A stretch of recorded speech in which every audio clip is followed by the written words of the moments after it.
Hello, everybody.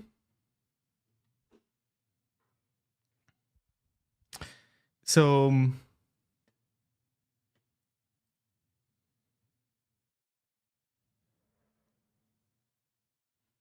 hello. Are we ready to do stuff?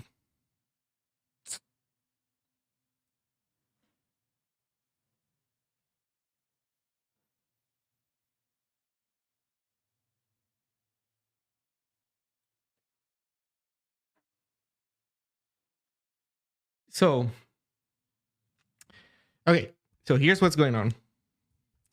Look at these beautiful new error messages. You've never seen those before. I made them like in the last couple of days. So we had the 0.15 Zig release, and I had to update Zine. Then I got sick. So basically, I took a bit of a break from the delights of the HTML spec. Then I came back to it, made some progress. This angle, like this corner of the spec, is horrible, truly horrible. I cannot imagine, like I cannot understand why they did it this way.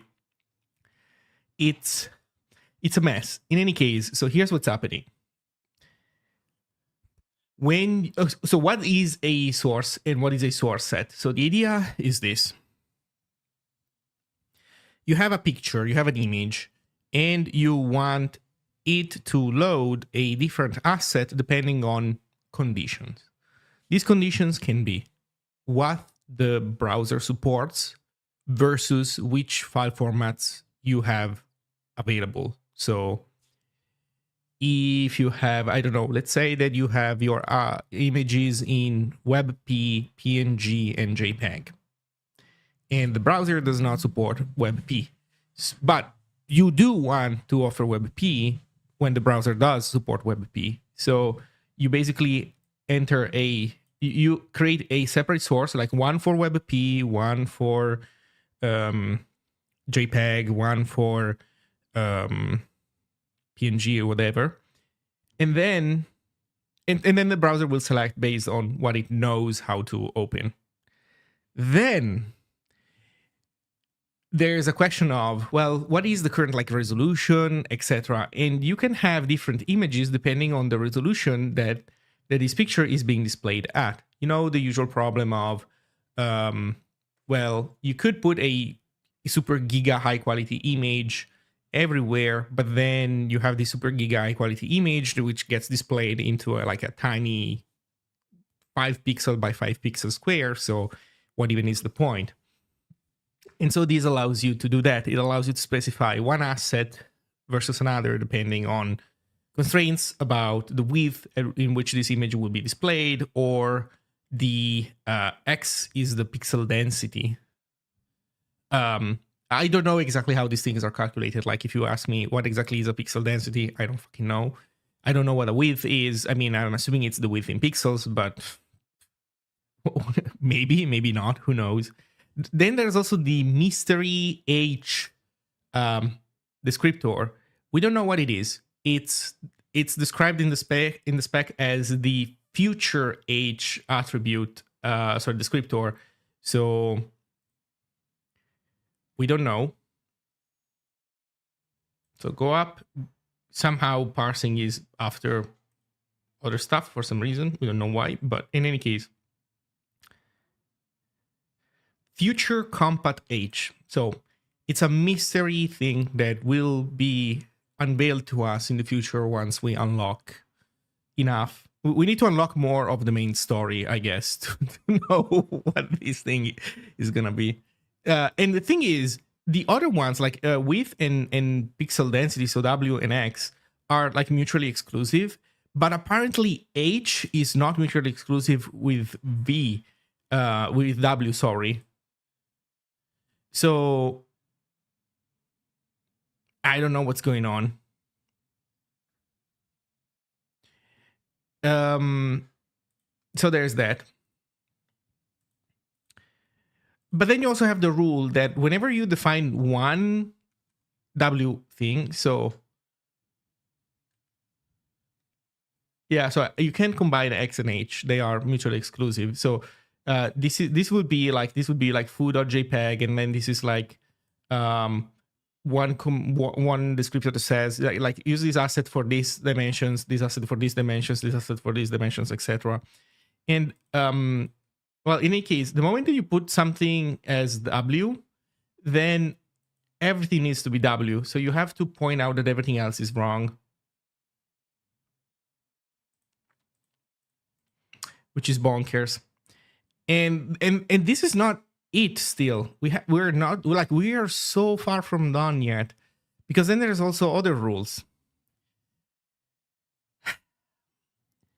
So if source set attribute has an image candidate string using a with descriptor, the sizes attribute may also be present. And if the image element, if the following sibling image element does not allow auto sizes, then sizes must be present. So this is the next thing that basically I need to implement, the relationship with sizes. So where are we with this stuff? Well, we are basically validate source set. So we're validating picture. As we validate picture, hello neurosite. As we validate picture, if we see a source set, we validate source set. And so here we need to exfiltrate information from source set.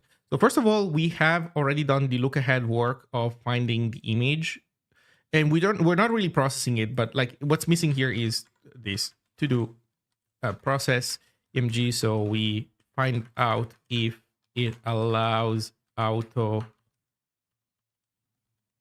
sizes or not. And there's also a bunch of weird rules about that, obviously, as well. So we'll look into those in a minute. But let's say that we got it. So we know if the image allows auto sizes or not. Then okay, let's see what that part says. So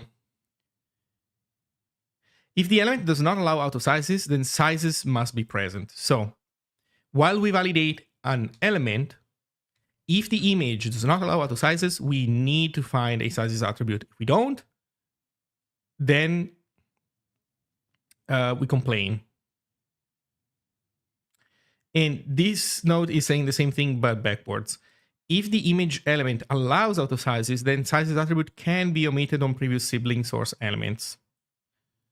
Okay, so let's implement this. We are looking at this. We're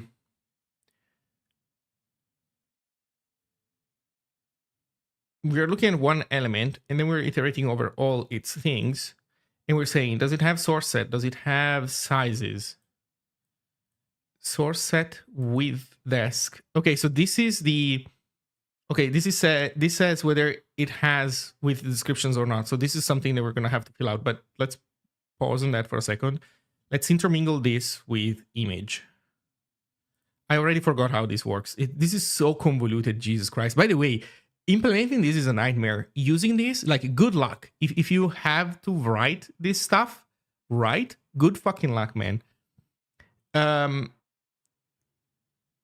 So if the image element does not allow auto sizes, so auto sizes is false, then the attribute must be present.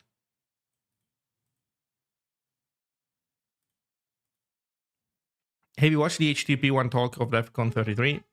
No. Dude, one fucked up protocol at a time, please. I'm already going insane over HTTP, over HTML. HTTP, that's for another day. So let's see. Source set is null. We complain. Oh, I did have this. Oh, wait a second. If image auto sizes, missing required attribute sizes. No, wait a second. I mean, yeah, I was working on this stuff, but I think I haven't. Oh, if source set is null, if sizes, where's my else branch? Oh, it's continue here. Okay, so, but we are still in the case if sizes, are we? No, we're not. Oh. Oh, wait. Oh, this if doesn't have curlies. Okay. Um, so if there are sizes, great. If there are no sizes and image is auto size, then we're missing sizes. Let me double check this.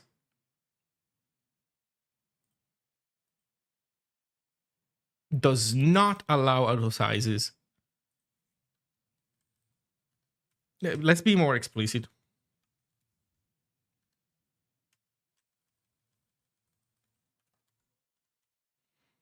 So this is if does not allow auto sizes. If it does not allow auto sizes, then we complain that it's missing sizes. Okay.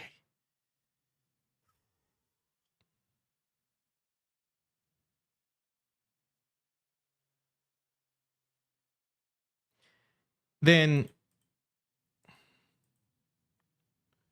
if source set attribute has any image candidate strings using a with descriptor, the sizes attribute may also be present.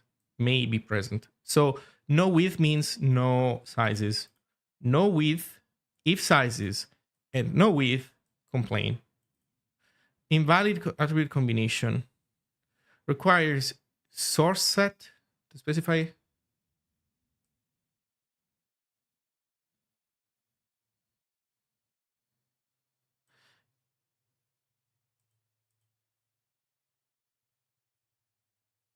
Maybe there, let's see if there's a better phrasing for this.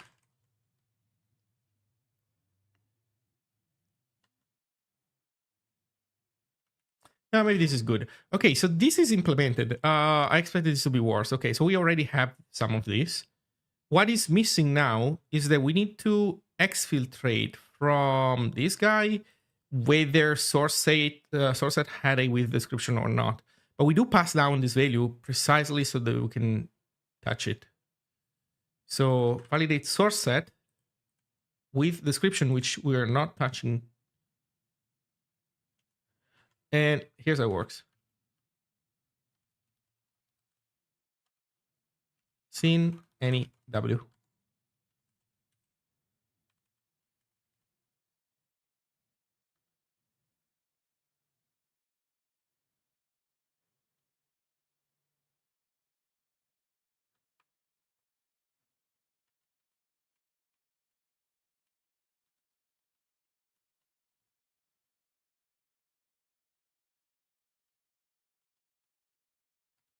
Scene any W.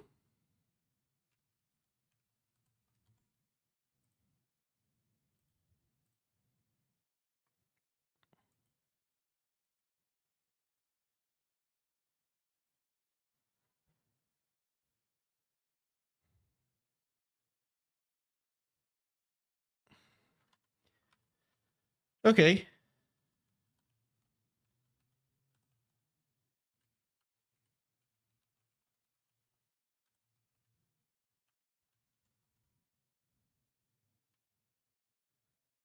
There we go.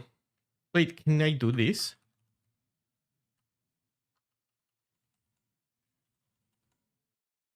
Ah, Zing supports this as well. That's cool.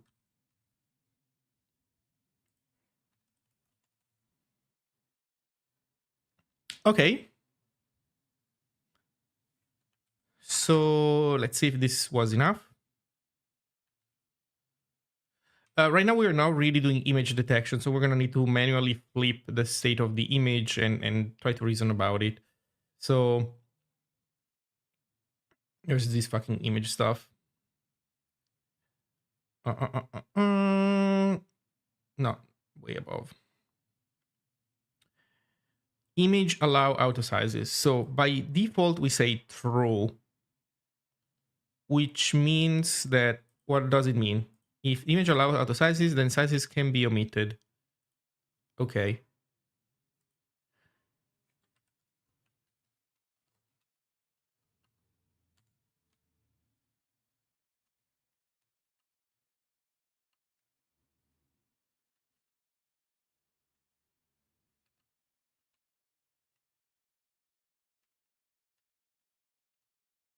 Missing child image, yeah.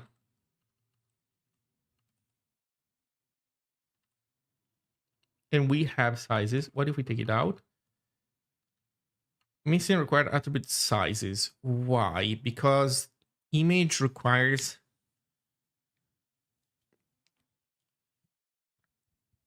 auto sizes.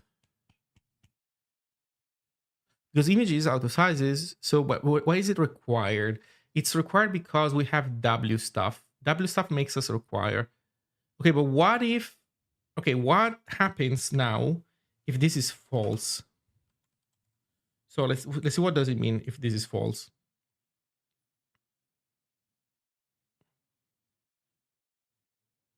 Does not allow auto sizes. Sizes must be present. Okay, so this is another thing that's gonna force us to have sizes. Okay, let's see what happens if we do this then.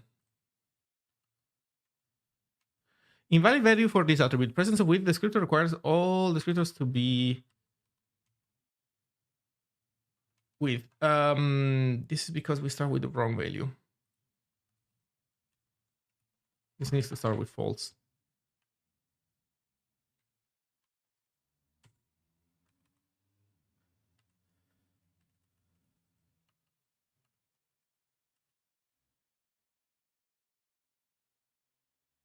Requires source set to specify at least one image with a width descriptor.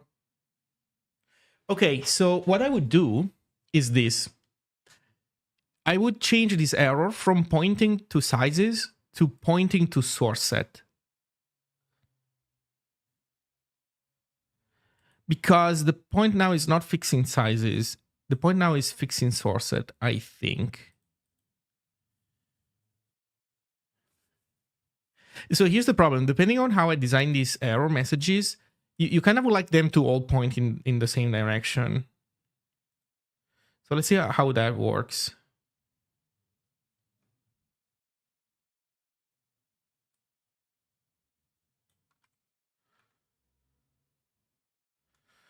The problem is this. We could have sizes and not have source set. Although source set has to be present, never mind, source set is mandatory.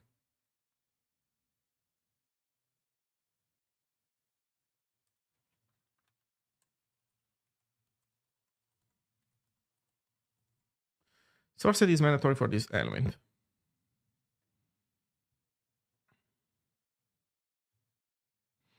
Okay, so what we can do here is really say source set.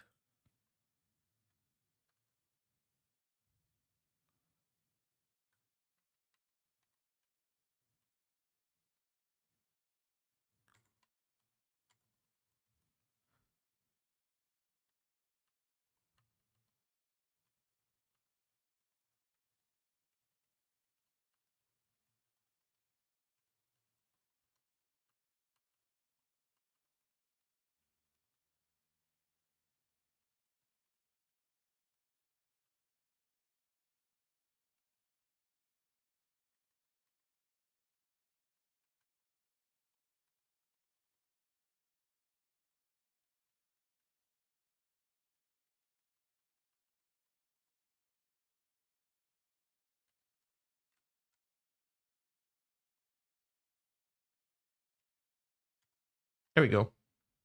Let's see. So we take out sizes. We're good. But we're missing required attribute sizes. Okay, sizes. Now, invalid attribute combination. Presence of sizes requires image string candidates to specify with descriptors. So you do 1W, and everybody's happy. Now the error is like pointing in the right direction. Like it's not. I feel like it's less confusing than the alternative. Wow, this sucks. Oh my god, cool. Okay, we have this. We need two more things. There are some more rules across source elements that need to be followed, and there are some more rules about image that we haven't implemented yet. God, let's do the ones across source first. I copied down here, so it's this one. If an element has a sizes attribute present, all image candidate strings for that element Must have the width descriptor specified. No, this one is fine. No, never mind. I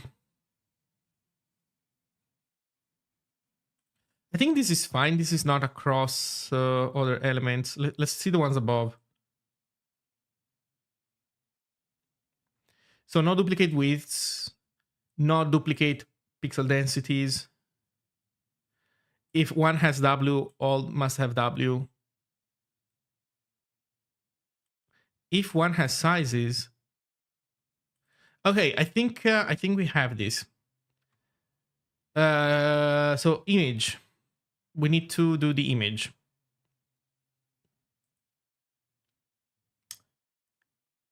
Yep, we need to do the image.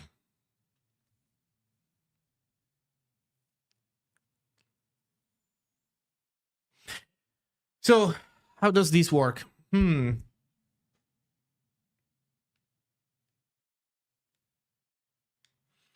Basically, what we want is image. So we need to basically define the image element.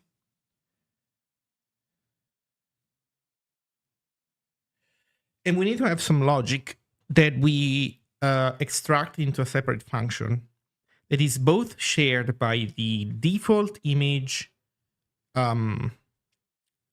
validation code and also used by us in this context, because basically what we need to do is we need to analyze image. We don't want to analyze image more than once. So we basically image needs to have the knowledge that if it is a child of a picture element, then it doesn't analyze itself because it's already done by the parent. Maybe. Actually, I think yes, because it's a void element, so that works. Yeah, it's a void element, so we're good. But in any case, so tiny detour, we go implement image.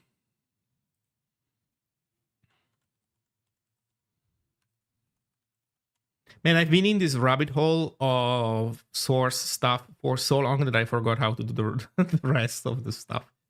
God damn it, man. God damn it. I think that we want to copy source for image. I think it's going to be the closest one, maybe.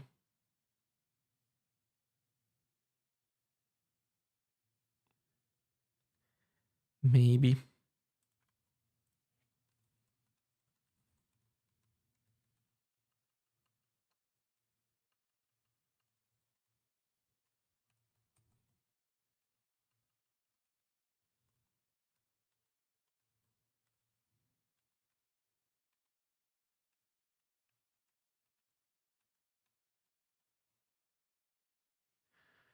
Okay.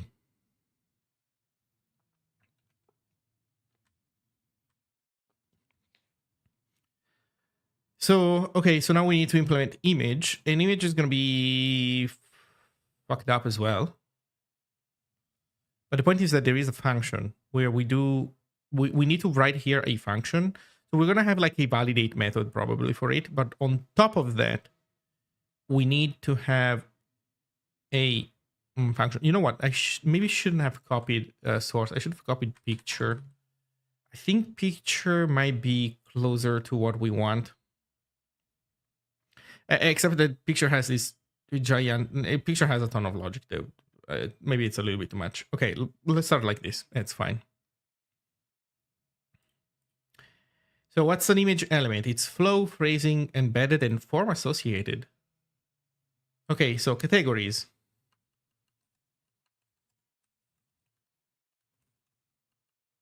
Flow, phrasing, embedded, form associated. So far, form associated doesn't seem important.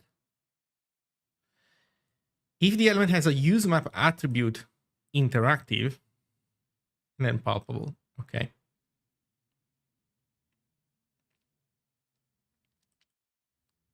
Content model, nothing.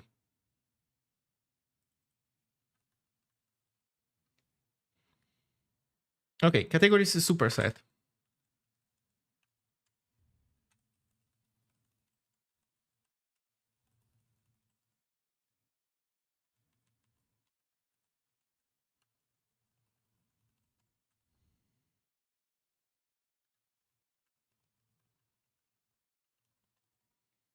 So this is the superset attributes. Can you give me any tips on where to learn this for web app or sys app? What?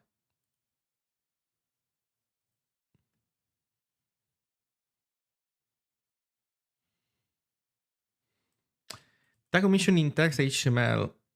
Then attributes, alt source, source set sizes.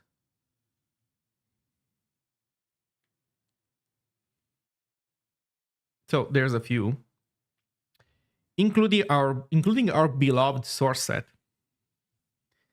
So we need to, okay. So this is gonna be cool because we also need to basically share the source set parsing code as well. Because this guy has also its own source set. Why wouldn't it otherwise, right? And we need, so, but we, as a starting point, we need to do this. We need a function that does this, I think. We need a validation function that returns this. That returns this information. On top of maybe also other stuff, we'll see. So give me a sec. I'll be right back. And yeah, next thing is going to be we implement this image stuff. I'll be right back.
Okay.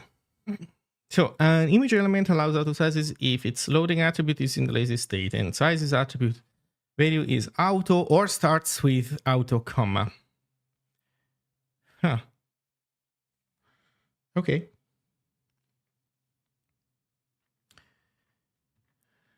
Okay. So I guess what we want to do is continue defining these attributes. We have to define them anyway, so might as well.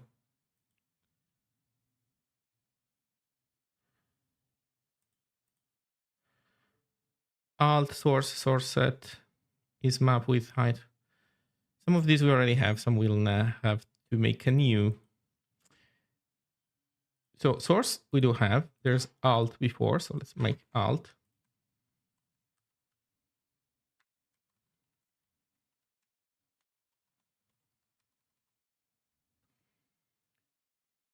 What's the rule for alt though? Oh, I think alt is any, right?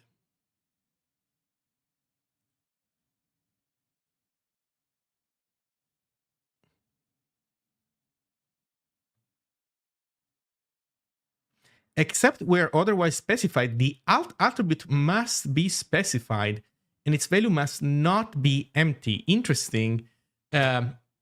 So nobody does that. And there has been a push for accessibility lately.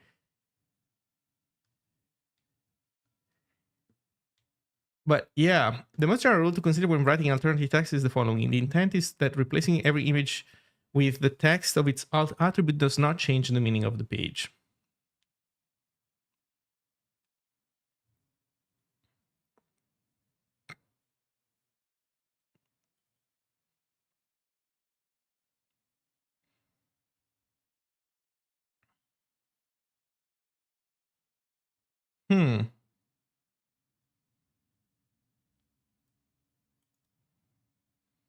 Now, should our thing give you a hard error if you don't put the alt attribute? Now that is a spicy take. The problem is this though. There are plenty of like tiny images that don't really matter. They usually don't have an alt attribute because they don't matter. Like if you have a big image, I don't know, at the center of the page, you should give it an alt. But if you have an image that it's part of a, I don't know, tiny decoration in the corner thingy, that one doesn't need a alt.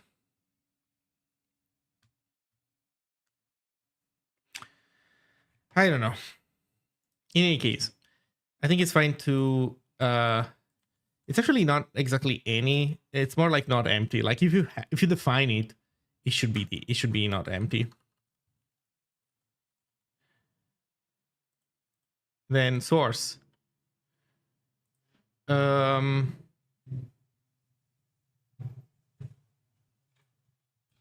least one of the source and source set attributes must be present. The delightful requirement.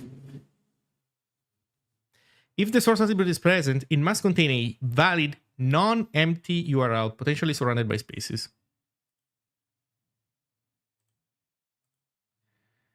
So source is URL not empty. Yeah.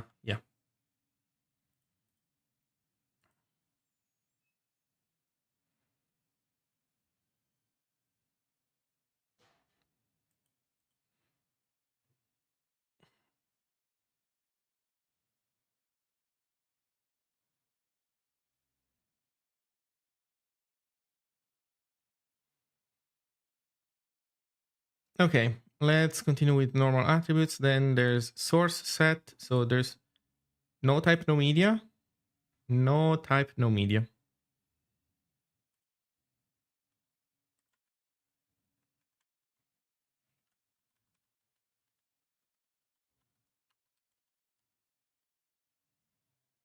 Source set cross origin source set sizes And then a bunch of other stuff. Let's see. Width and height. Yeah, we also have width and height, but a ton of other stuff as well.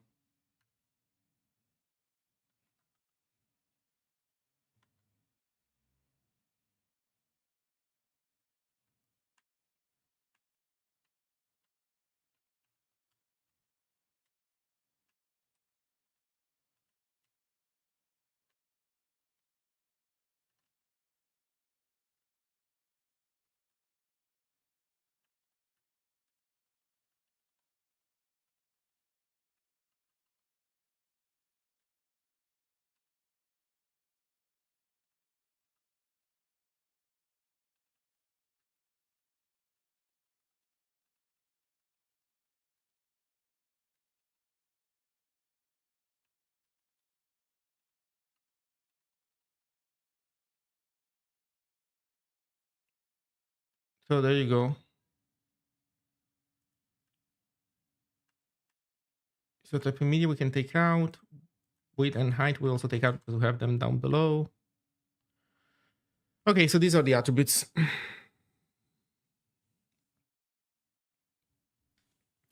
Zig has so many full warnings, that's why I didn't continue learning Zig after initial exploration. Mm-hmm.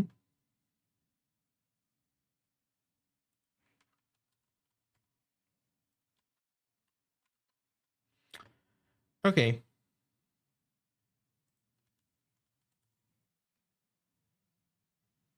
So here we're doing fine with those definitions. There's obviously more work to do, but as a starting point, we're good.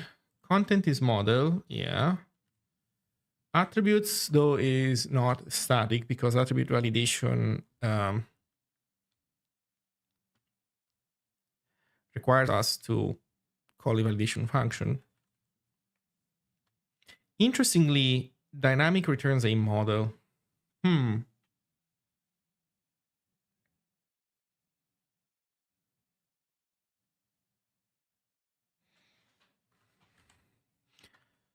But that for us is going to be something like this.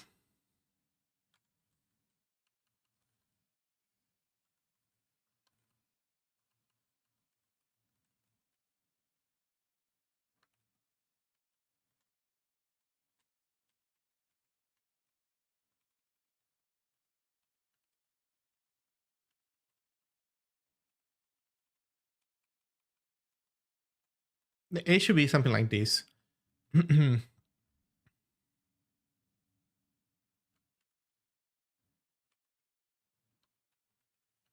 Node equals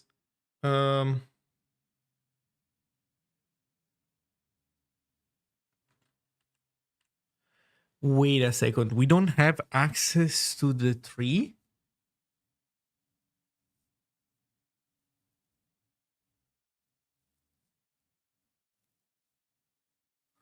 We don't have access to the tree. Oh. Oh no. We have parent content. Hmm.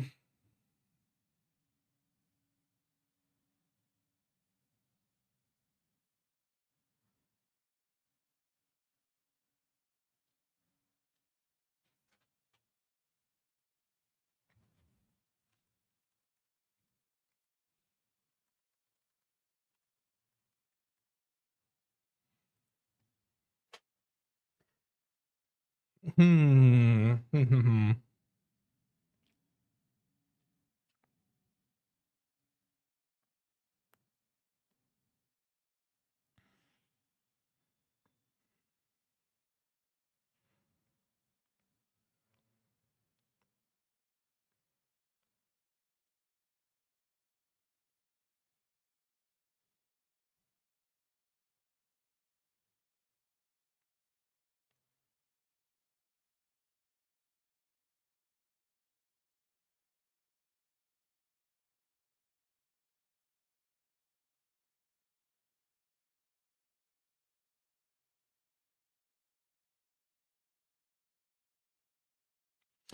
Now, here's the conundrum that I'm in.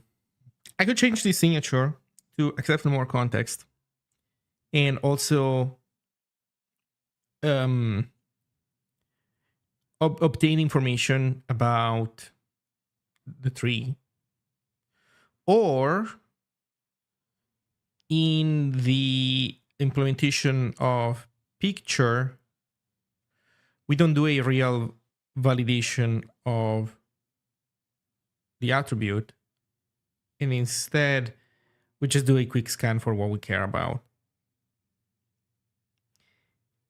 And if any of it goes wrong, we bail early, maybe, under the assumption that there will be an error reported in the AMG element when the time comes.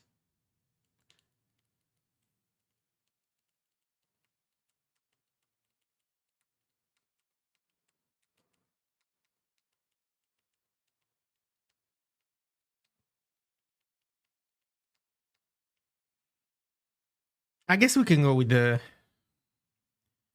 shitty approach, I guess.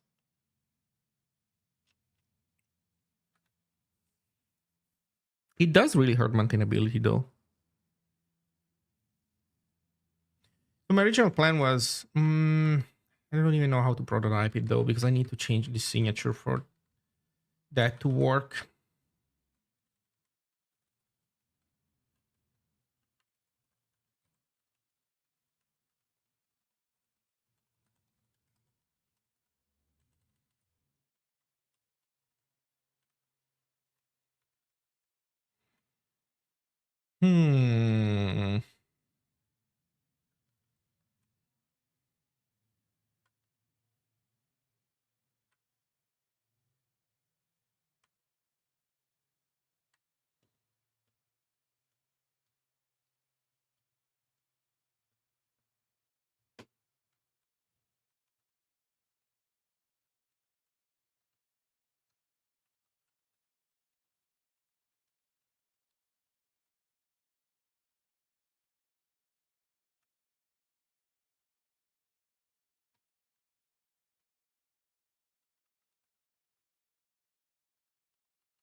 Okay, let's go with the duplicated validation approach.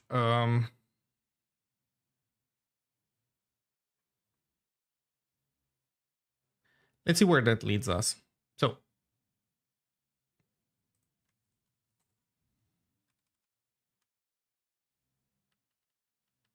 So try to find it.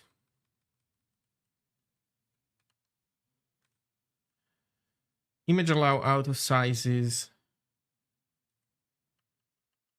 Guess we can default this to true. And here,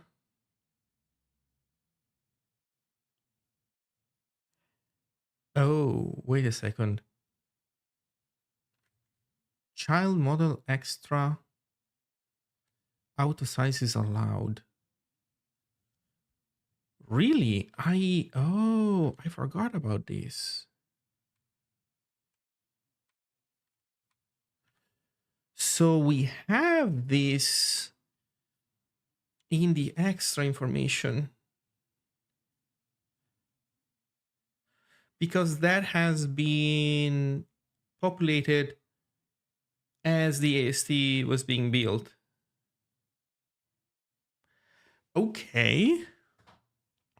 Okay.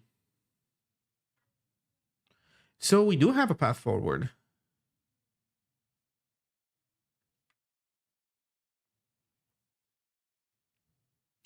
Why is the assignment of child index deferred there?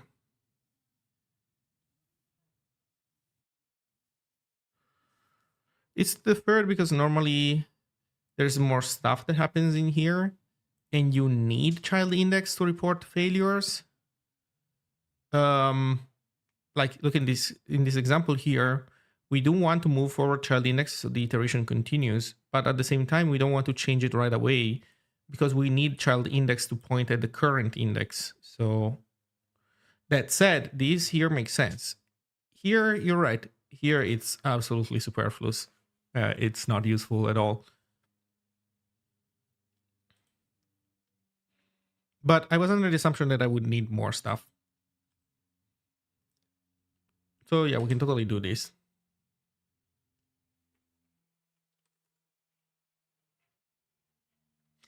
Okay. So I guess our goal now with image, man, I forgot. I spent so much time into the source set parsing mines that I forgot all of this stuff that I was doing. All of it.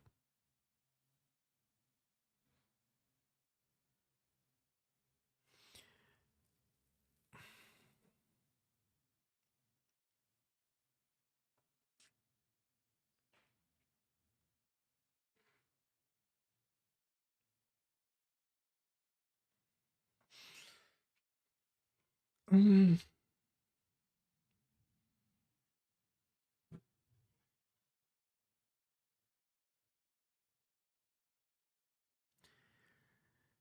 So what I'm thinking is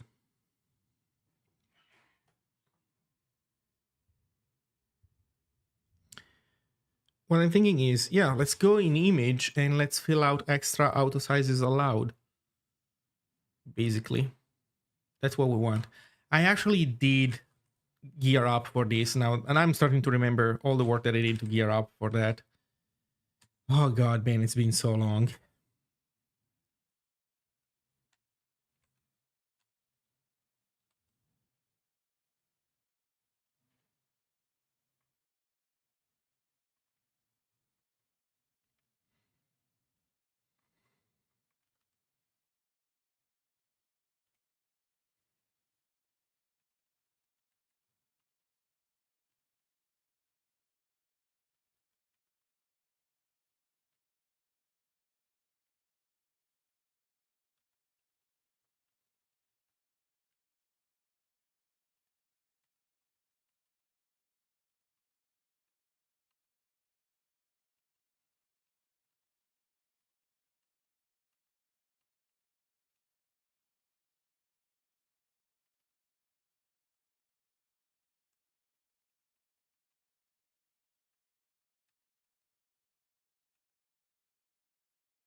ASC categories is wrong.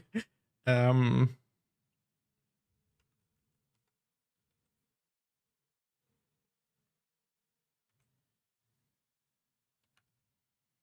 mm,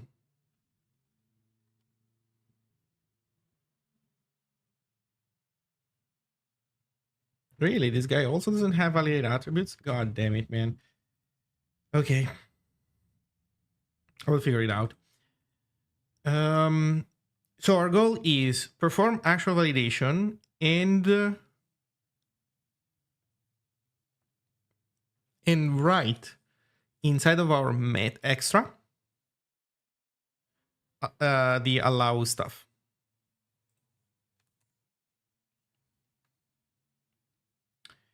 So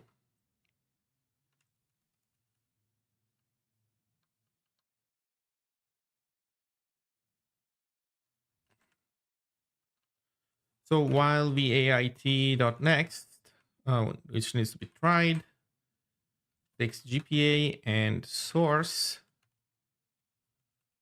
So here we grab an attribute which we do need to validate. And we want special code for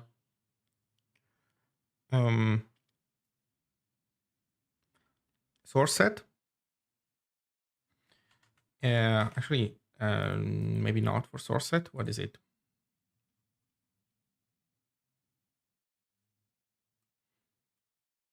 Loading and sizes. So something like if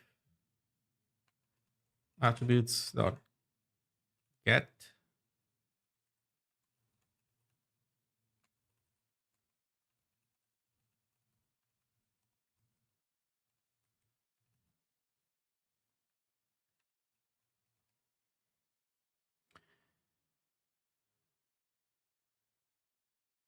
and we can just do get, we need index.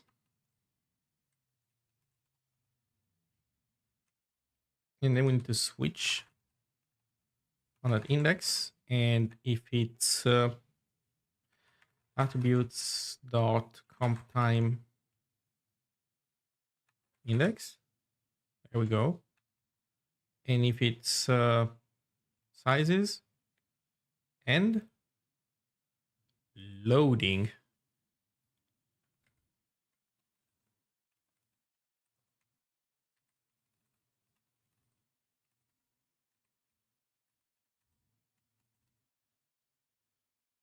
if it's loading in sizes, we need to do something special where we basically say something like var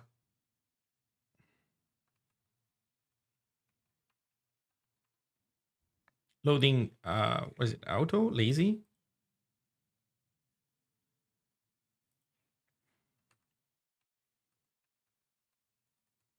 Loading lazy is false and var sizes auto is false. And then we set them to true when the time comes. We can also copy some of the spec in there.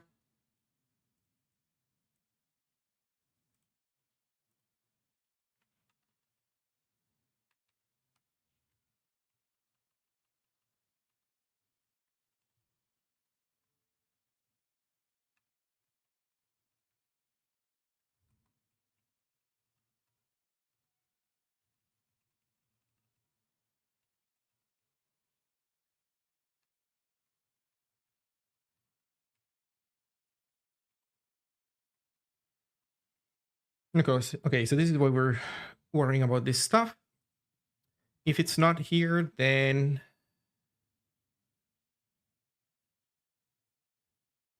basically we're trying to obtain an instance of the model so that we can call validate on the model, basically. The problem, though, is that in the case of loading, we also care about the actual value. So how do we do this? I guess we don't give.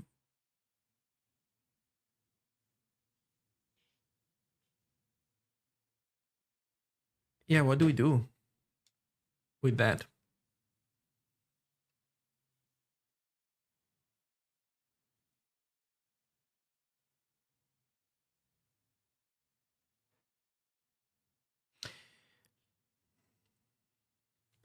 I guess we'll figure it out in a moment.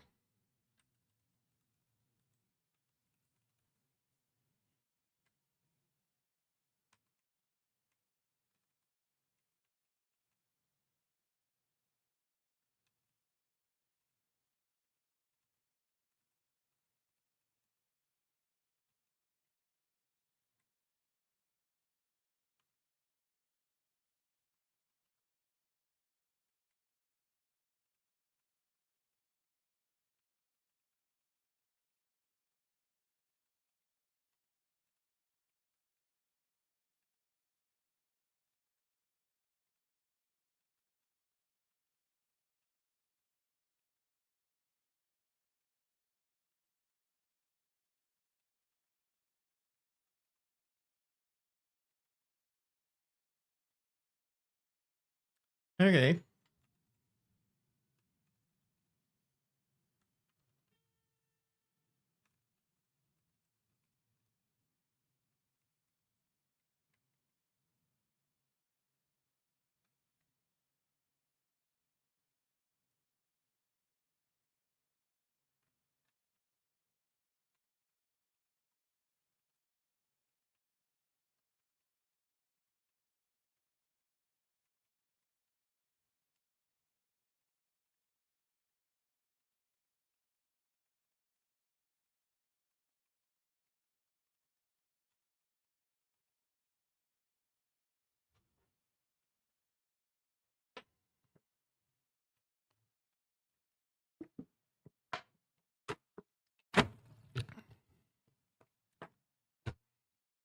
Why do you feel this is a feature that is needed in Zig prior to the 1.0 release?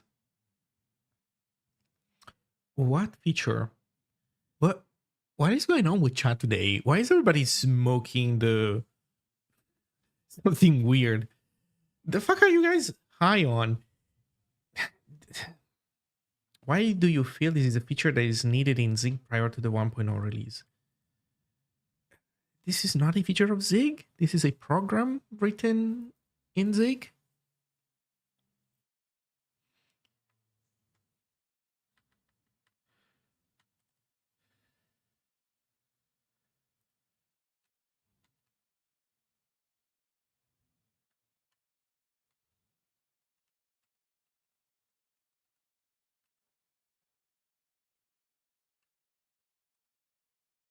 Where's model? I guess attribute is the model.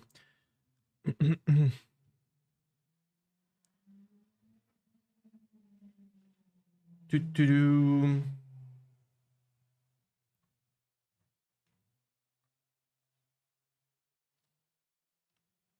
Oh, it's probably dot rule. No, it's not dot rule. Validate that for sure. Oh, no, yeah. So never mind. It's dot rule dot validate. Okay. GPA errors source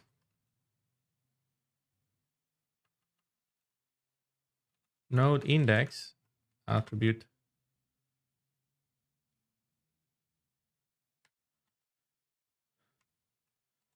Oh, and we don't stop. We try to validate all of them. Okay.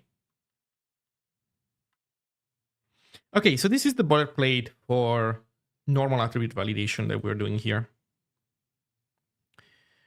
We are missing special behavior for this, and we are missing like special constraints. There are some more special constraints.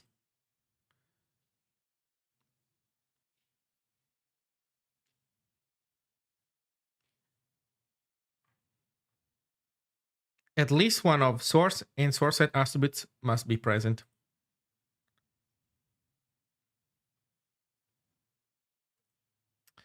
I thought you were building an HTML parser as part of a feature in Zig. No, it's just a program written in Zig. It's a program that happens to be a very good use case for Zig, language servers, and in general developer tooling. So that's what I'm doing. So var source or source set false. So now we need special stuff for source and source set.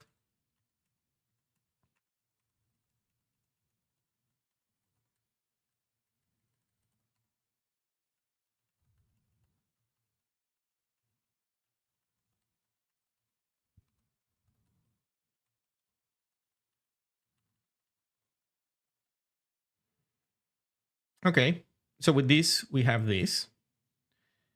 And now we can do this one again. If not source or source set.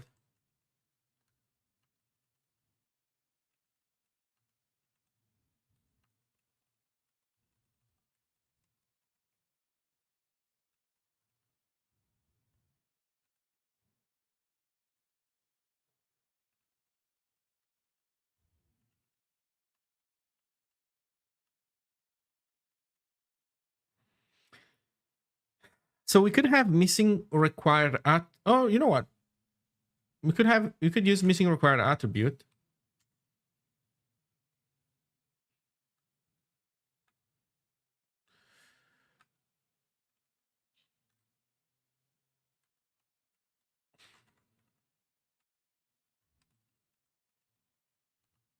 Okay.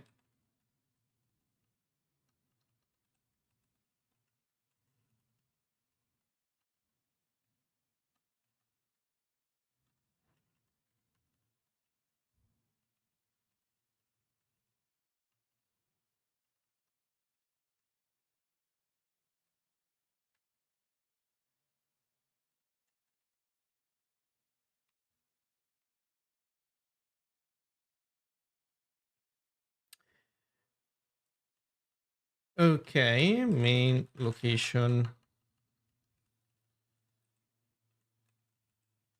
It's gonna be VAT.name span. Just name, I think. Node ID X. Node ID X. Okay. So with this, we also have the complaint if source of core set is missing. Let's copy that line from here to here.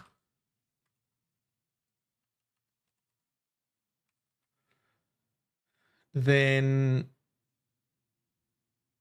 okay, what we are missing is, so these guys are fine. What we're missing is the special logic for these guys. So here's what I'm thinking. I'm thinking that we should introduce the concept of an attribute whose validation is necessarily handled manually, and it is an error to attempt to call it, to validate it this way. So in rule, I'll add something else called like manual, basically. Even before bool, it's gonna be manual.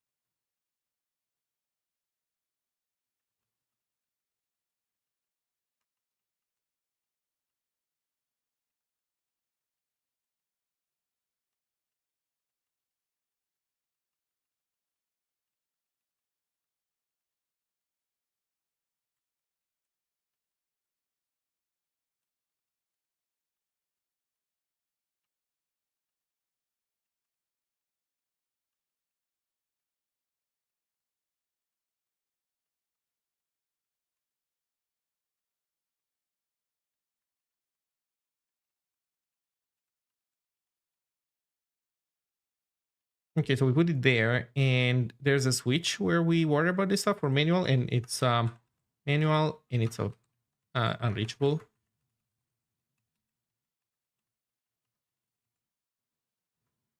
Okay.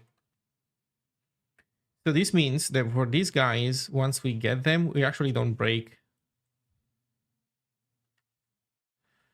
We actually do not break here because we continue. Wait, no, these guys are fine, sorry. Here and here we continue.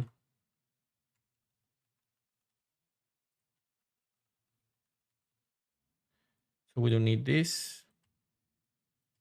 We don't need this. Okay, so what do we do here? Loading. It's basically a list validation, but we want to know which case it is. So let's take a look at loading more specifically. Loading. Okay. Lazy and eager. And it can be empty.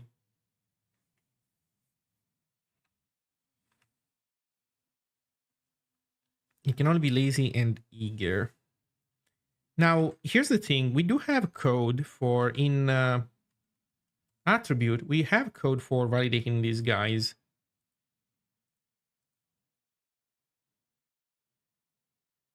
How does it work?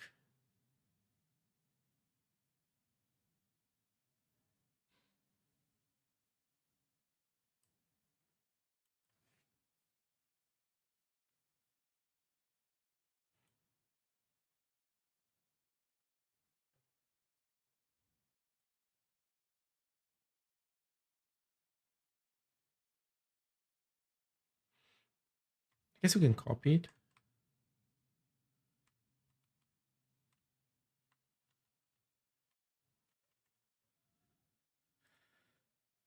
Let's see.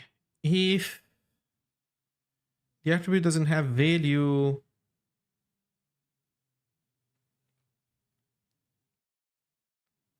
I guess we return. It's not an error in our case for that value to be missing, I believe. We get the slice.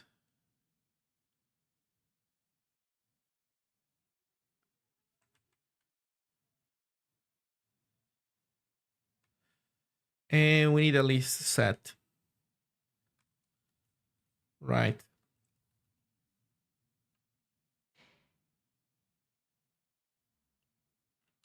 Although, you know what? In this case, this can be just a simple const.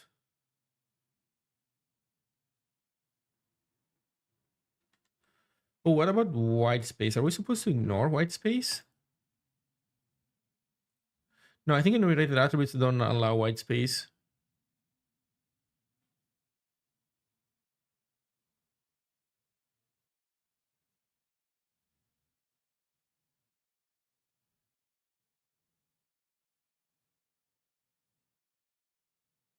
Yeah, look, there is no trimming of white space, so we don't trim white space. Okay, perfect, and we just do the comparison right away. Okay, so if sd ASCII equal ignore case u8 value slice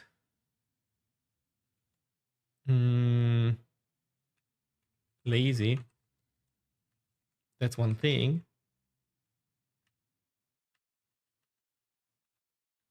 and the other one is eager, I think.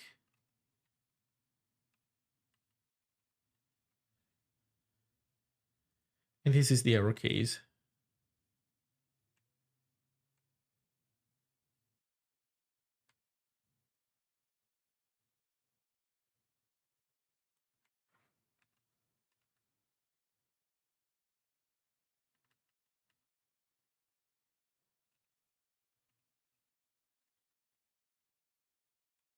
So it can be if else,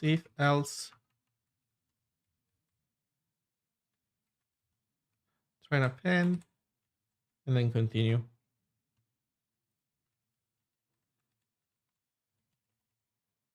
There we go. Okay, so lazy.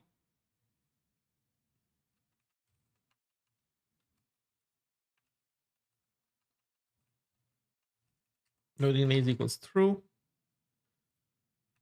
Eager, we do nothing.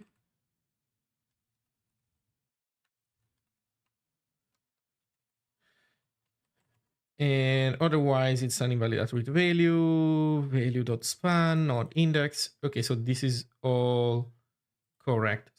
So here we have validated loading. Now sizes.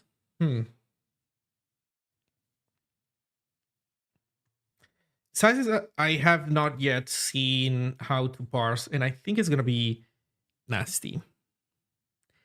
It's going to be nasty.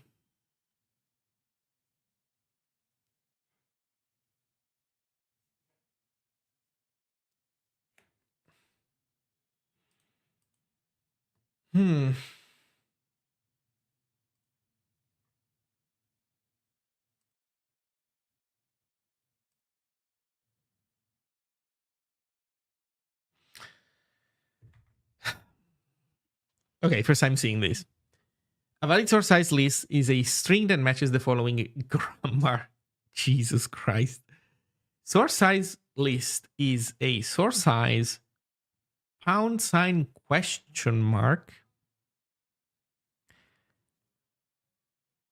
So is that like a syntax for zero or many? Comma source size value. Source size is media condition, source size value or auto. Source size value is length or auto. Oh my god, man.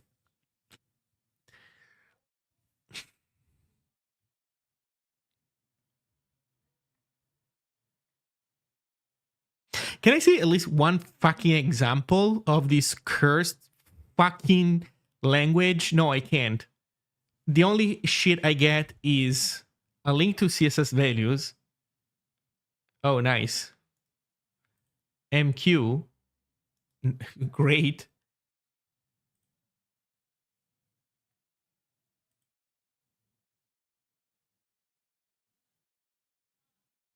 And must not use CSS functions other than the math functions. Oh no.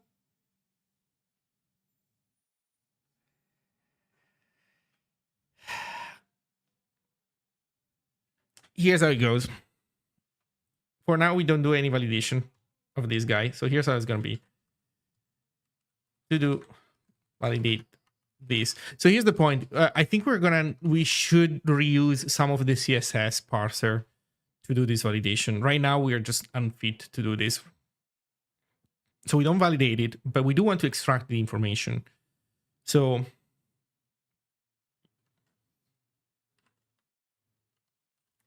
if std mem dot start with u8 value slice auto,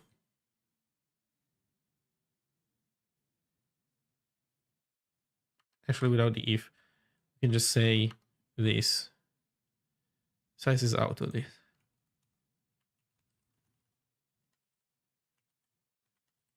And then we continue. And we're missing value slice. Okay, we don't have real validation for this. But at least we detect this feature. And so now we have this information.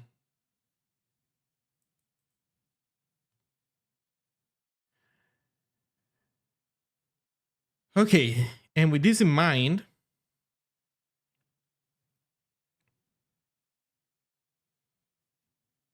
as we approach the end, we can do this. Return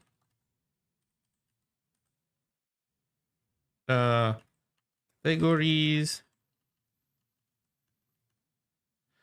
is going to be emg.model.categories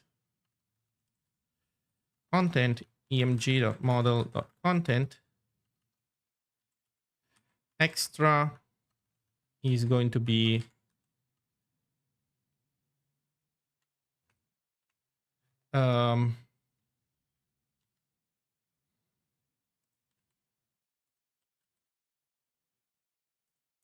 auto size is allowed.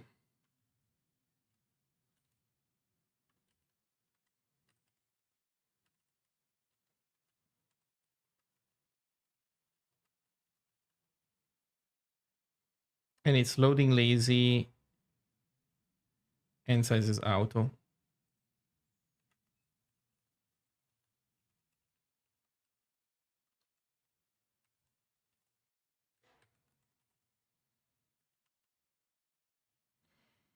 Okay.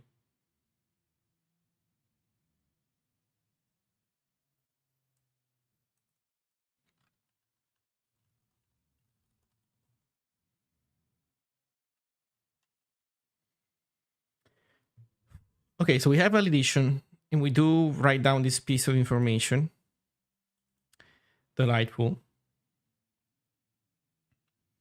So in theory, we're doing everything that we need to do.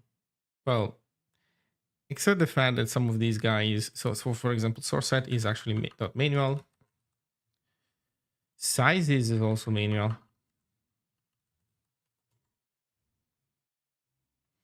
The rest we don't even really know about, and it's fine, so okay.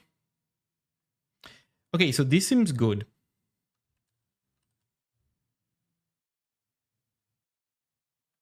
We build, which is crazy. So if we didn't make terrible mistakes, then we should be able to change this. Invalid attribute for this element. We have failed to wire some of this stuff.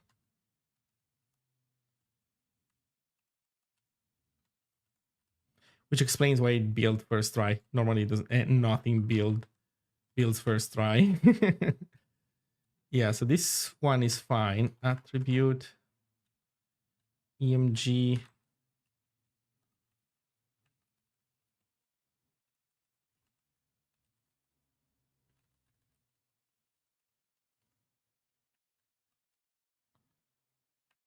there we go.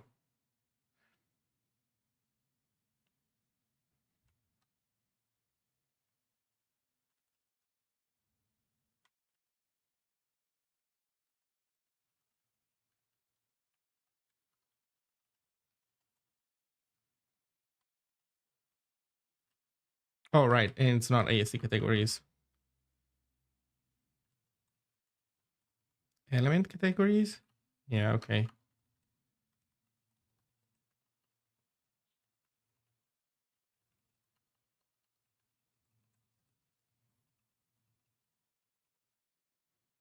Next problem.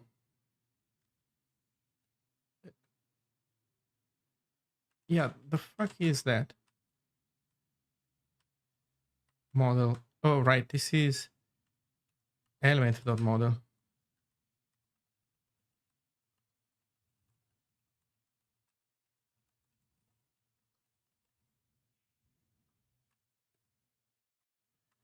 Switch instead of all possibilities.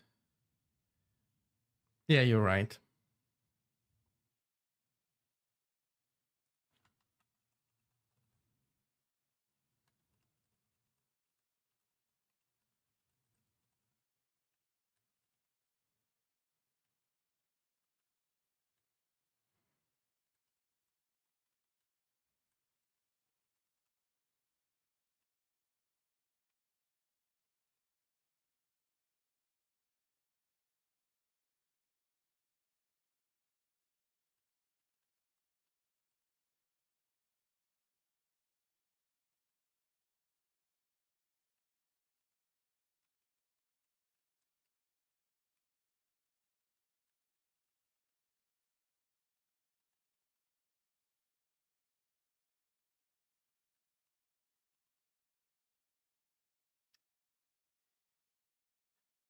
Right.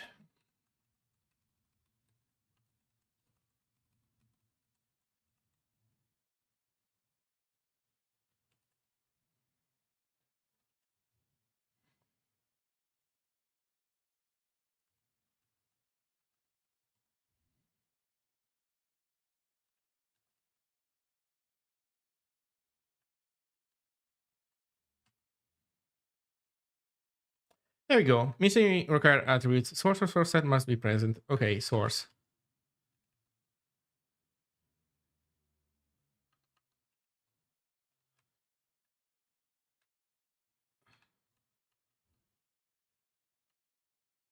We crashed. What happened? Manual unreachable. We are validating something manual.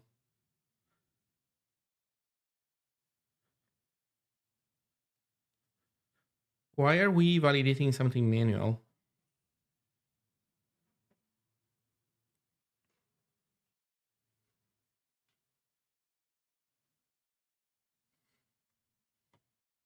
How did we end up validating something manual? What?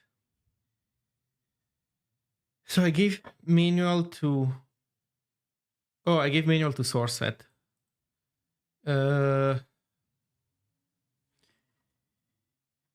Well, let's just say that at least for now, that's not the case.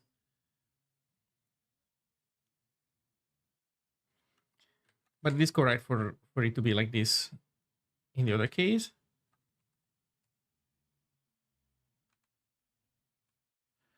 Missing required attribute sizes.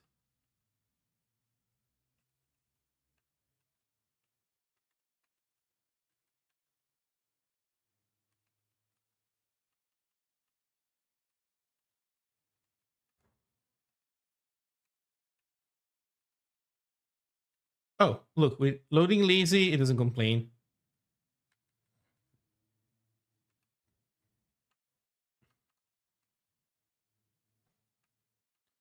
Okay, so we have the rule. The moment that sizes and loading lazy are both present, then it doesn't require sizes to be present in source anymore.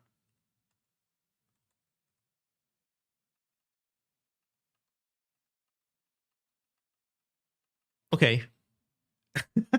Jesus, this thing is a nightmare. But we did it. This, I know this feels weird to say because this thing has been persecuting me for like a week, but I think we have it. I think this is it. There might be something that I misinterpreted and some extra nuances necessary, but you know, whatever it is, we can adjust it. as soon as somebody reports that there's something wrong with how they want to do things.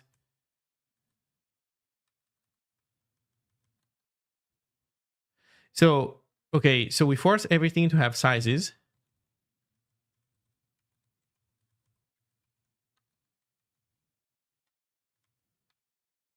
And now watch this. This one up top cannot have sizes because we don't have width.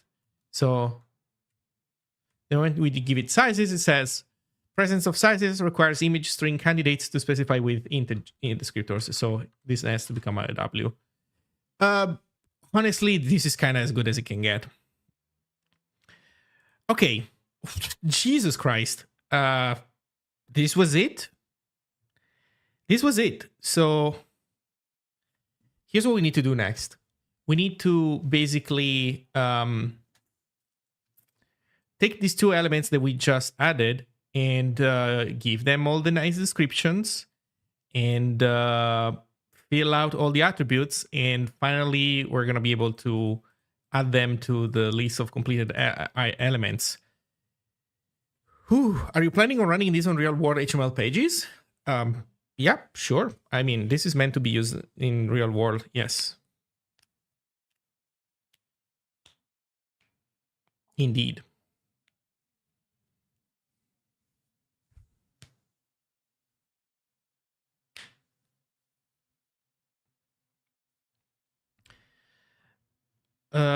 This is meant to be a language server for people to use. I mean, it already is. It's just that these new changes have not been published yet.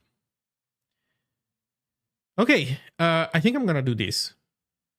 Sorry, this has been weirdly like hard to push to completion. I don't know, but I think I'm gonna go get a cup of tea, make a cup of tea, and then we start filling out these things. Oh wait, we're still missing the use map stuff. So interactive changes based on the presence of use map. So we need to remember this. We want to complete EMG to 100%. So for testing, I am more interested in two things. One would be some kind of official test set of tests that is published hopefully by somebody if it exists. And the second one is fuzzing. I'm way more interested in these two things than real world pages.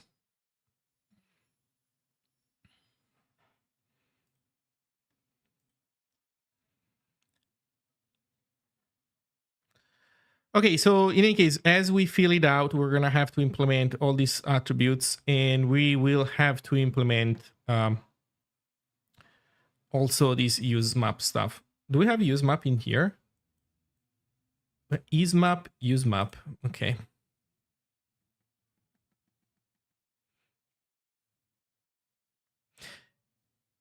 Well, the use map stuff is kind of like this.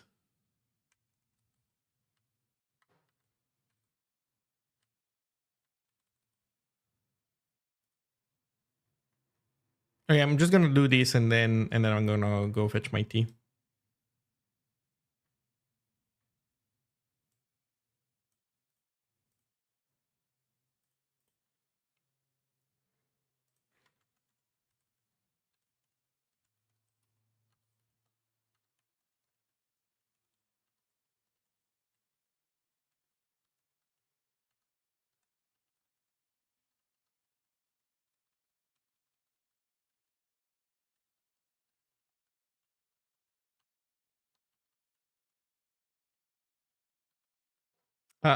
Let's see what happens if I leave a wrong value there.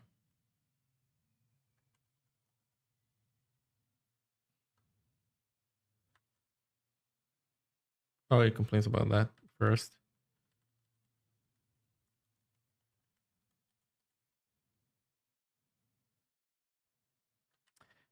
I'm surprised that he doesn't complain about this. Hey, CDUSMO, Kuzmo? I'll go with Kuzmo. Thank you for the raid. Hello, everybody. Hello. Use map. Welcome to a... I don't know even what to call this stream. So we are kind of walking through hell so that people don't have to do this in the future. Here's the idea. I'm implementing the HTML spec. I'm literally reading the HTML spec and implementing it to make a language server for HTML, but not a random language server, a language server that reports everything. Did you know that if you have picture needs to have a image element at the end, and it can't be above. It needs to be the very last element. Source elements must go above the image element. Also, you can't have two. Oh shit! Did we crash? We crashed. Okay, I'll figure it out. But so having two is another error.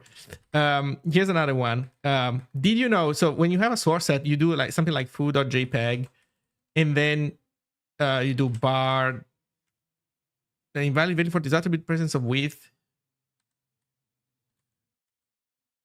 Oh right.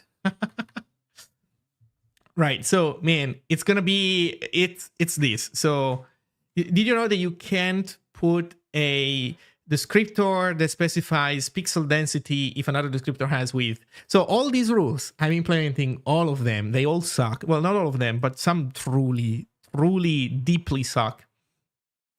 But I'm going through all of them and yeah, making a good language server. That's the plan. So we were saying here we keep track if it has use map, and we use that to change the categories that we belong to.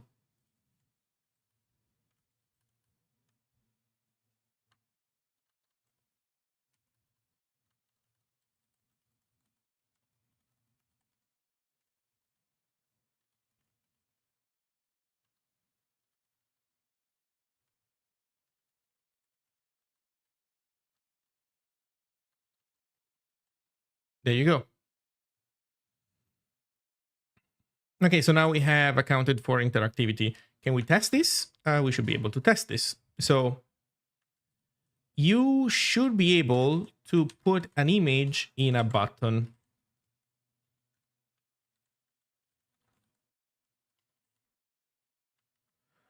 But not if the image is interactive content.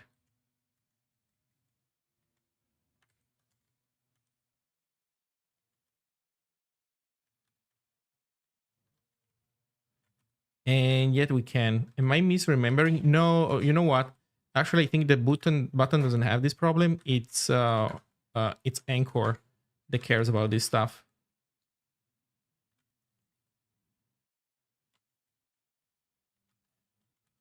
Or not? I don't know. We're not complaining. I think Anchor does not accept interactive content. We are doing something wrong. Has use map is false. We set it to true. We use it to change the categories that we belong to.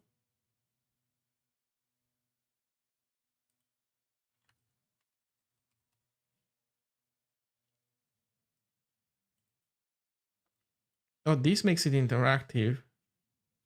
Oh, right. A is transparent, but wait.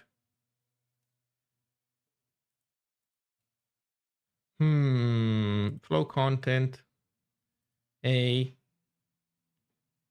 But there must be no interactive content descendant. Okay, so this is not happening as it should. So I was right with regards to A. It should not allow us to have a interactive image inside of it. And we are saying that our image is interactive. So we're messing something up.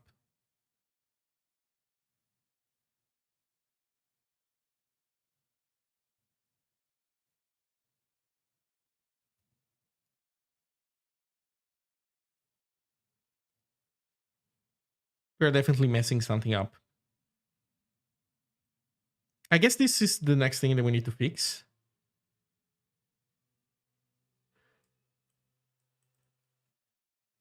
Yeah, we set use map to true. We pass it down here. So we should be advertising ourselves correctly.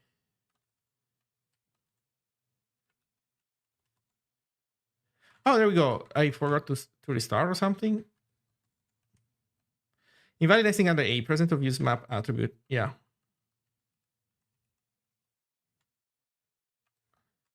There we go. Okay, so this works. Okay,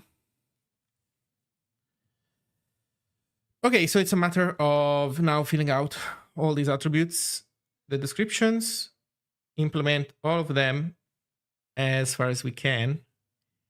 And we're going to need to share the implementation of source set between image and picture one way or another. And that's it. Okay, so give me a sec. I'll go make tea.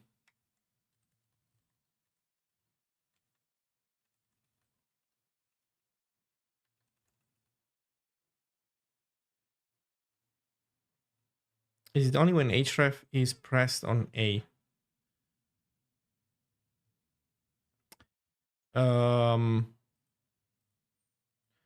A itself becomes interactive if it has a href, but it doesn't allow interactive content inside of it no matter what. This is not, this rule is not, it does not require this to be true. This is always true. So even an anchor without href does not allow interactive content inside of it.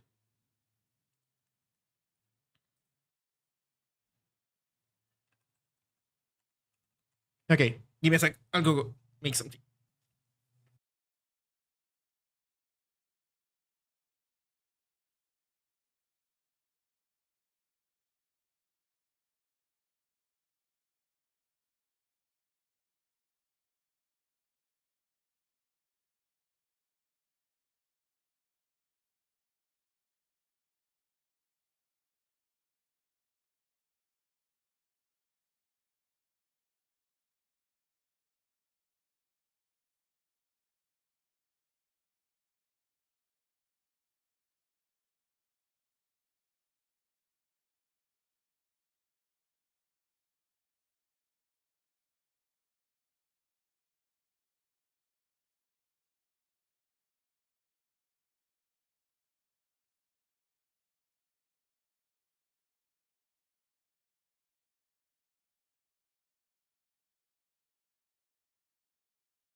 Okay, I'm back.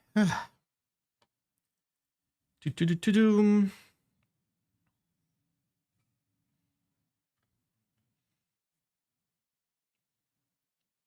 Do we continue EMG or do we switch back to picture? Maybe we should switch back to picture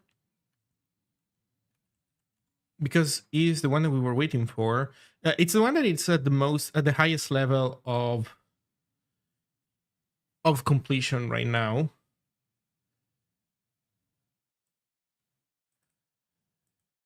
Okay, use to cache duplicate descriptions, blah blah blah blah blah.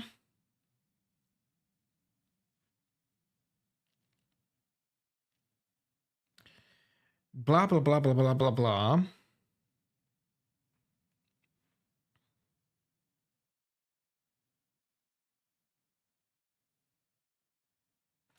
We're missing completions. Why do we need custom completions? We need custom completions in picture because depending at which height we are, we want to suggest either source or image. Only one of the two, not both. I think there might also be scripting elements allowed, so maybe we should suggest also those.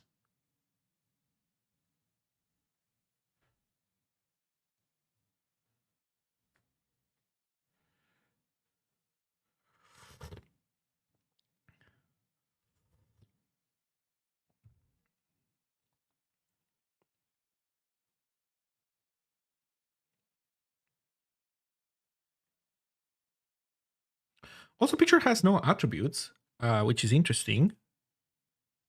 Wait, okay, let's go to picture. I think it's phrasing. Actually, I'm not sure. Is it? It is. Okay, it doesn't have special attributes. Like straight up no attributes. Okay.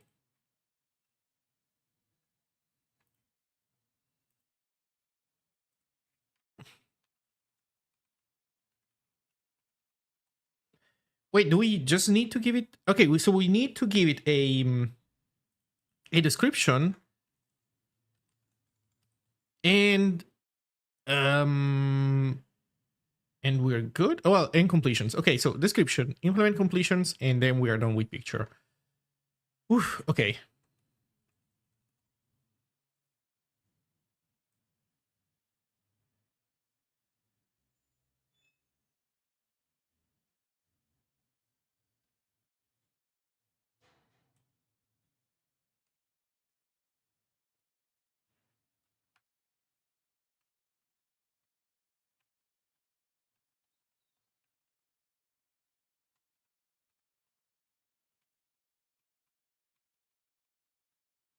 Actually, I did this wrong.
Okay, it has a description, and now we need to implement completions. So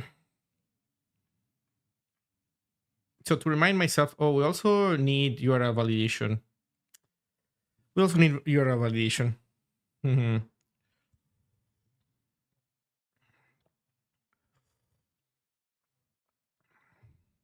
So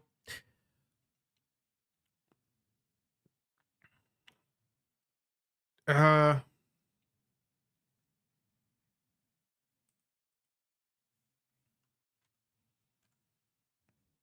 I guess the alternative is so we're doing the shitty version of this right now. So we're doing um,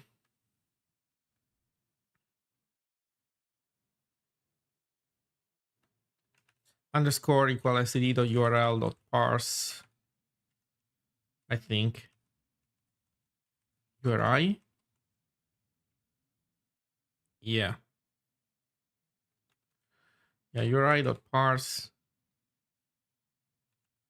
URL catch return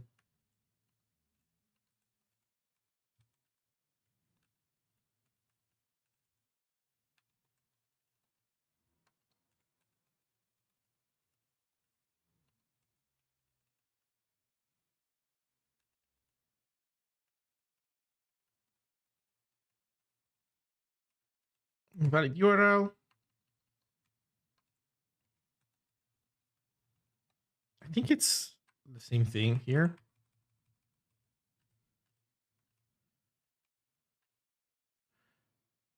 Although no, it's offset plus URL.len. There you go.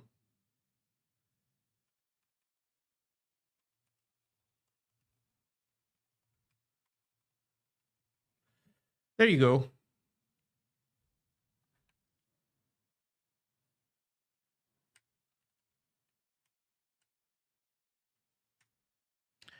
Okay. So I have URL validation, the shitty one, but we do have that. Completions. So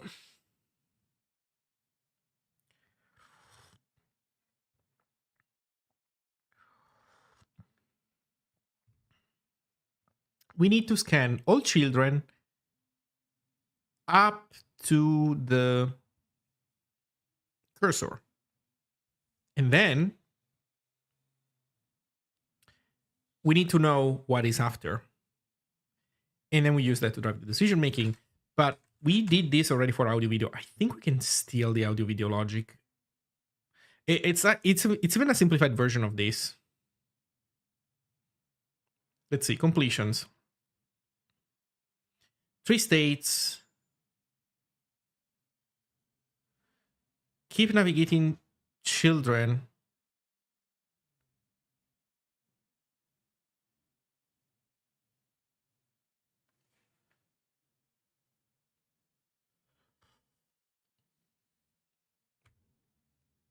Where are we tokenizing?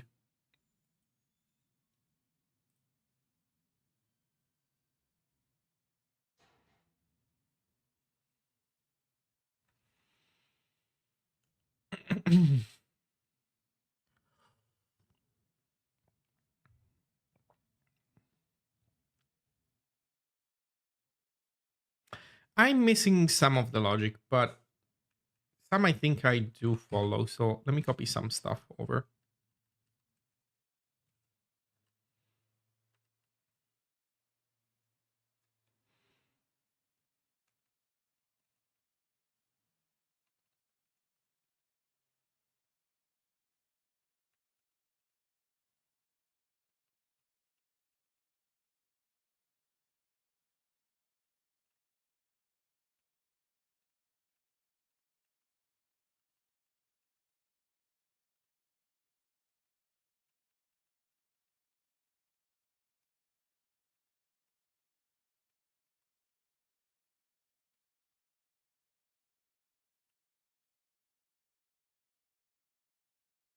Let's see. First child IDX.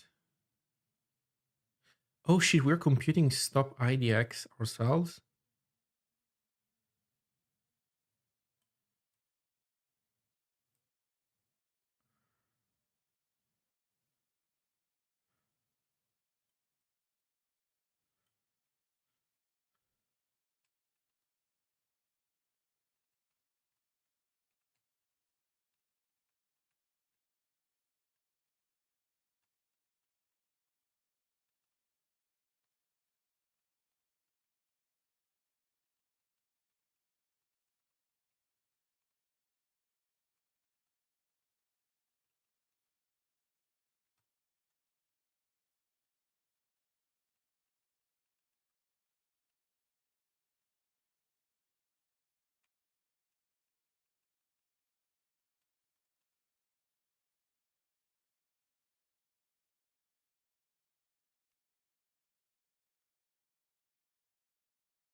name.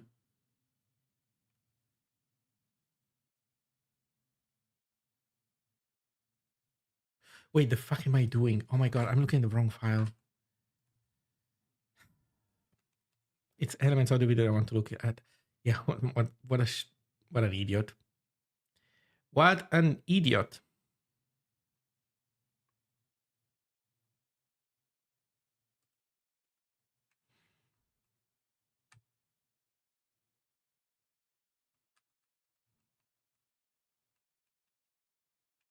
Yeah.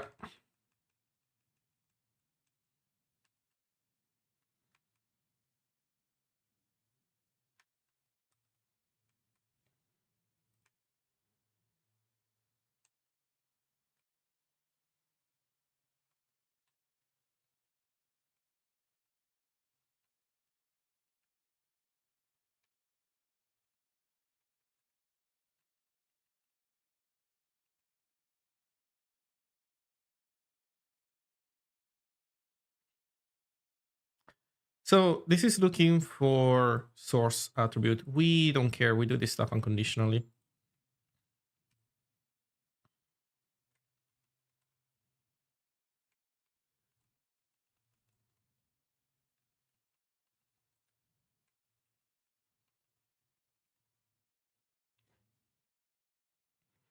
Yeah, so state, kind of precursor, child, perfect.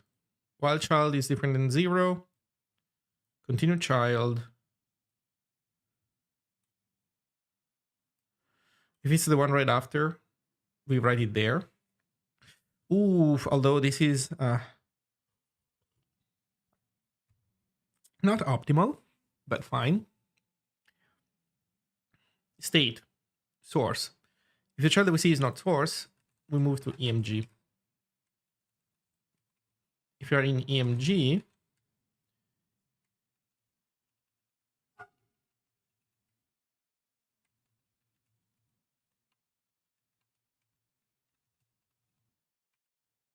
done.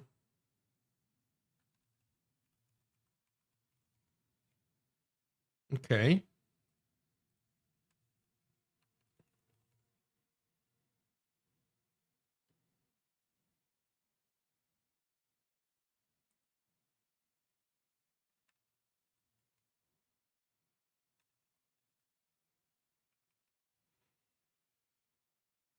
Okay.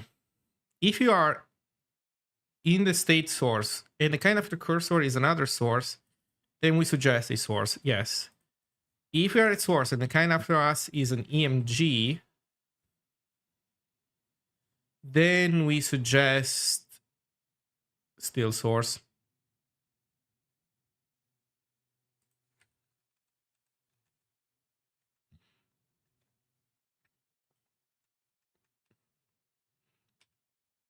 Else we return a empty list. If you are in the EMG state,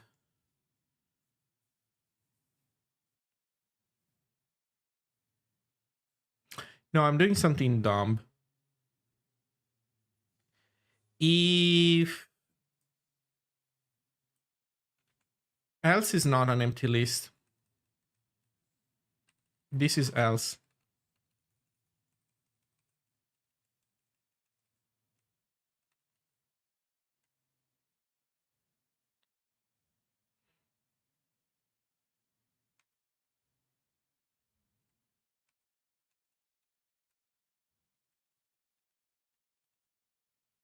If we have seen an EMG,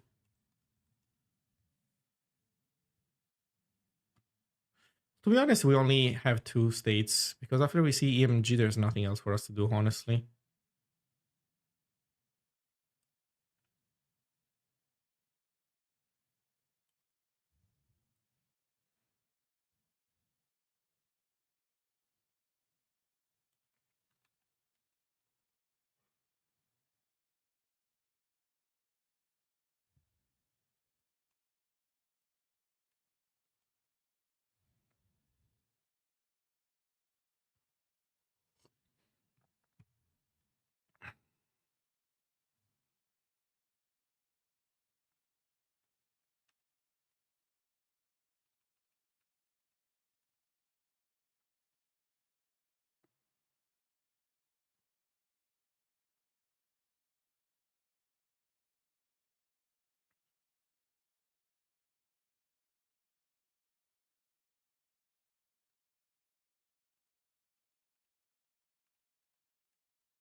I think that's how it should be. If there's a bunch of sources and after us is an image,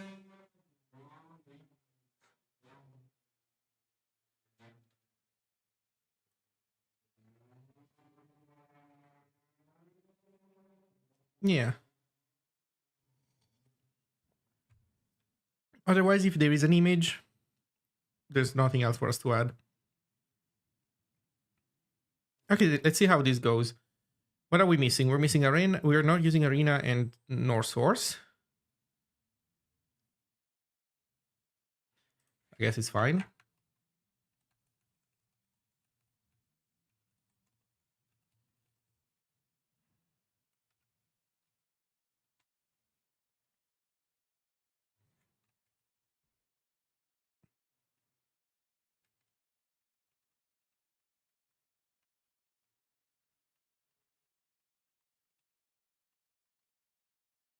Okay, here's not suggesting anything. It's not suggesting anything anywhere. Uh-oh. Are we even calling into this function?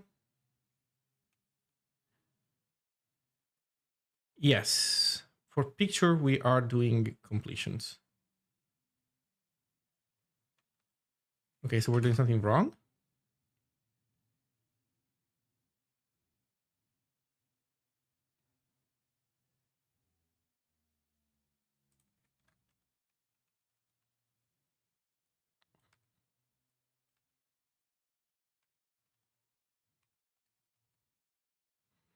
Are we doing something wrong?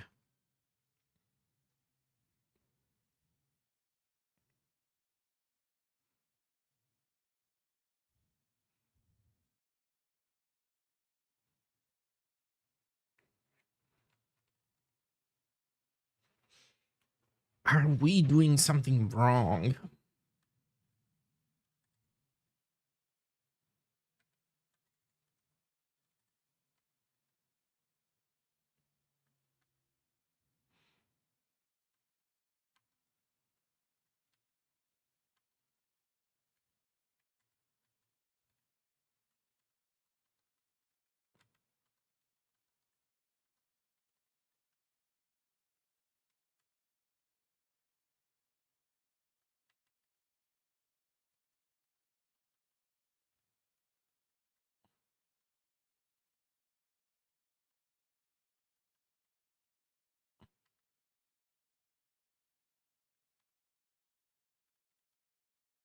Oh, okay.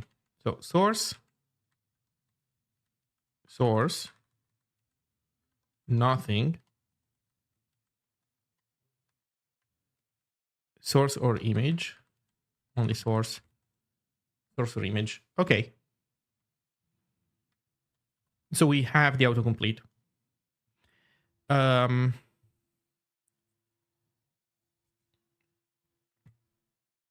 we need to ignore. So we need to always suggest script and template.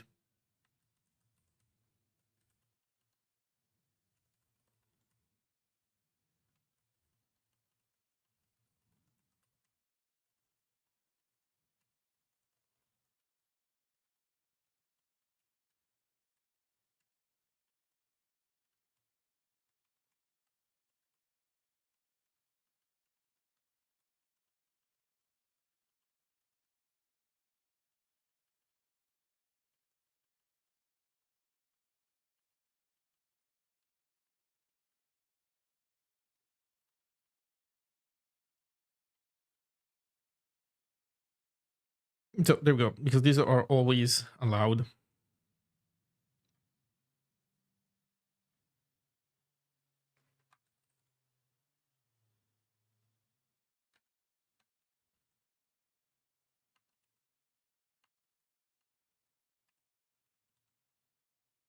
Okay, they show up as div, but that's fine. That's fine. Okay.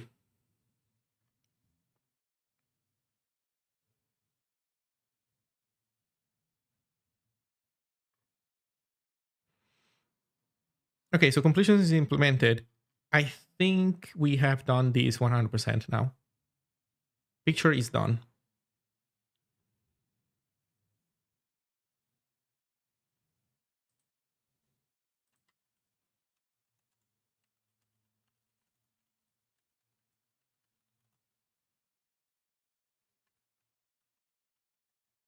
Nine out of 115. Let's go. What is left? Oof. Uh, a few things. A few things are still left. So picture with this is done. We can close source next. Oh, we already consider source done. That was a bad move on my part because source is not done, man. Look at how much shit is not done. What does this done even mean? Let me do a recount of what we have actually done for real. 1, 2, 3, 4, 5, 6, 7, 8, 9, 10. Oh, so we are at 10. I forgot to add stuff. Wait, are we really done? So this is done, looks like. Yeah, this also looks like done.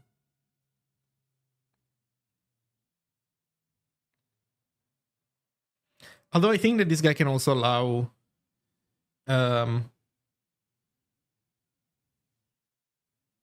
source and template.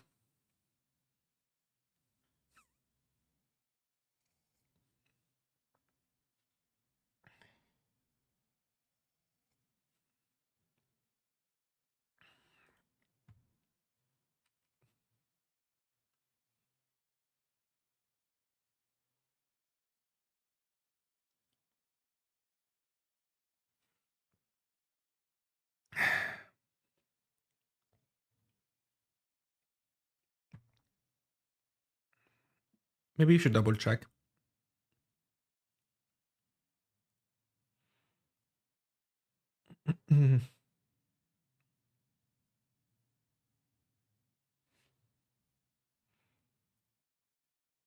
Oh, then transparent. So never mind. In the case of audio and video, then you can put whatever you want in them. Okay, understood.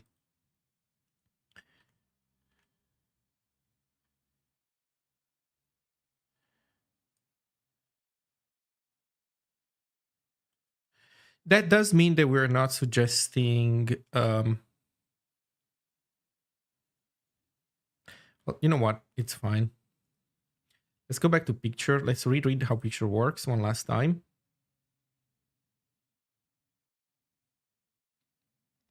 Zero more source element followed by one EMG element, optionally intermixed with script supporting elements. Okay, so intermixing scripting supporting elements is allowed. Okay, so we have implemented everything correctly. What was I saying? That so audio video is fine. Source, yeah, like source, we have to implement all this stuff. We have to give it a definition.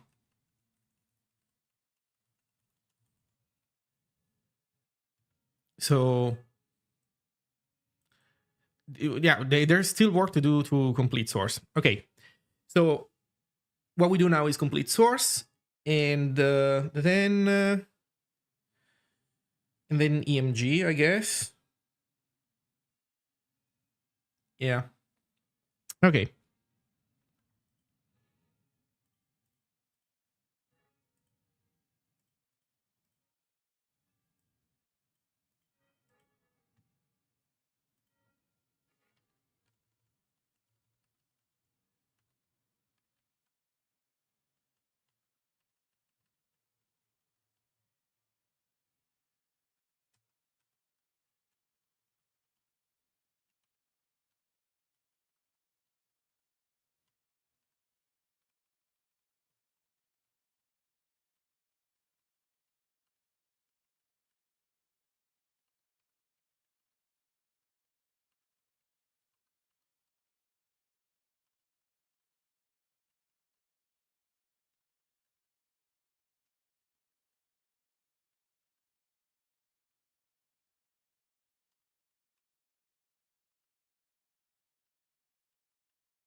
Okay, so this is done, and now it's a matter of doing the attributes. So we were saying that source is a weird element because we want to say that its evaluation is done.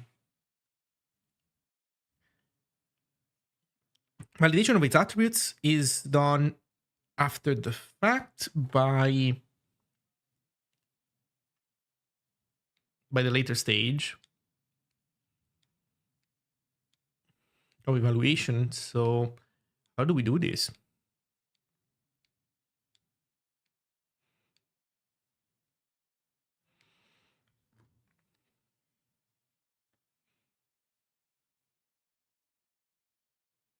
Also, actually, how is this implemented? Because picture is validating source, but is it doing a good job at it?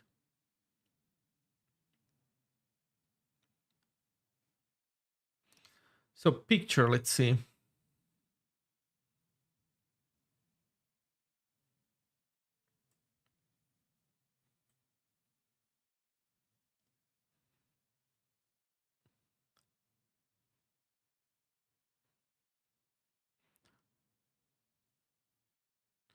State is source, child of kind source, validating iterator.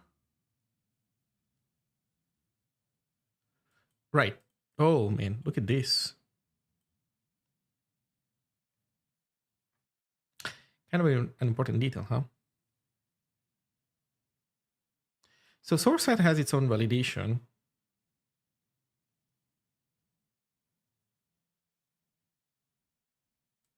Source also has its own validation in here, apparently.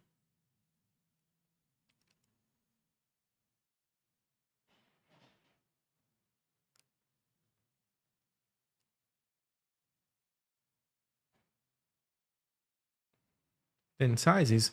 Oh, look, we have a break afterwards with this. Oh, that's actually a good idea. But this does mean that we need to do this.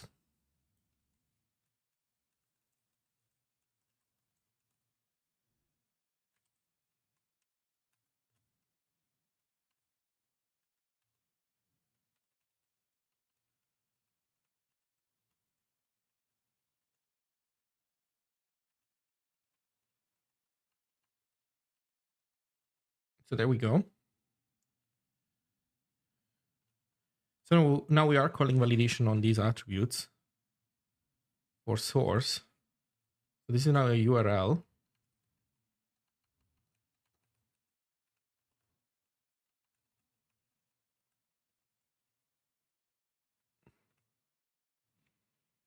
I'm guessing it's not empty, but I'm actually not sure. So let's go figure this out.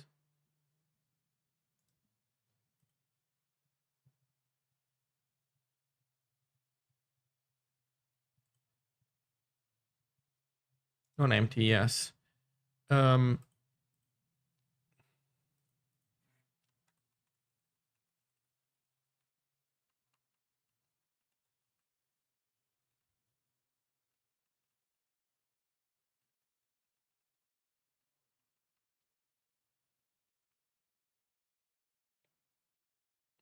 Oh, look at the only under. Only under.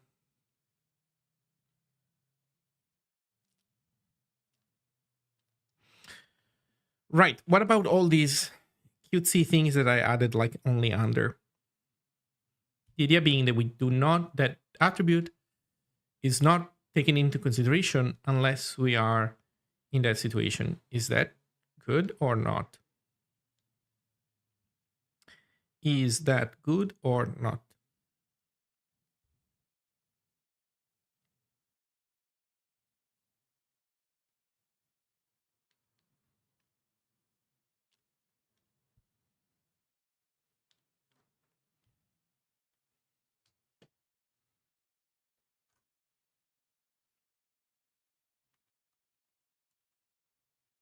I think I want to remove only under.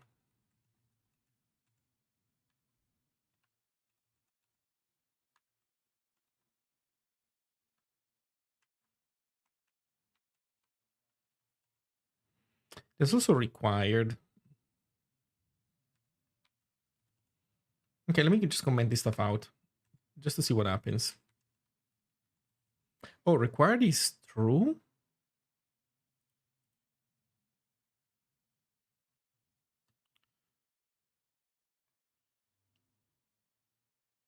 Is that root must be present? Interesting.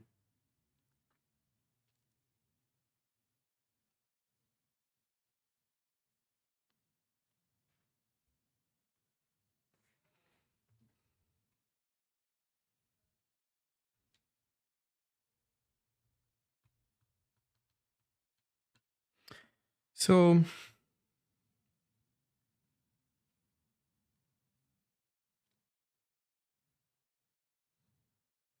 here's what I'm missing.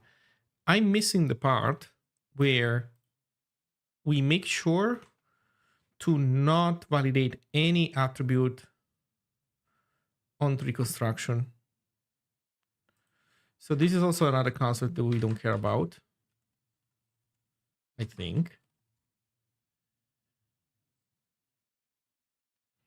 And what we're missing is attributes. It's not just static or dynamic, but also manual.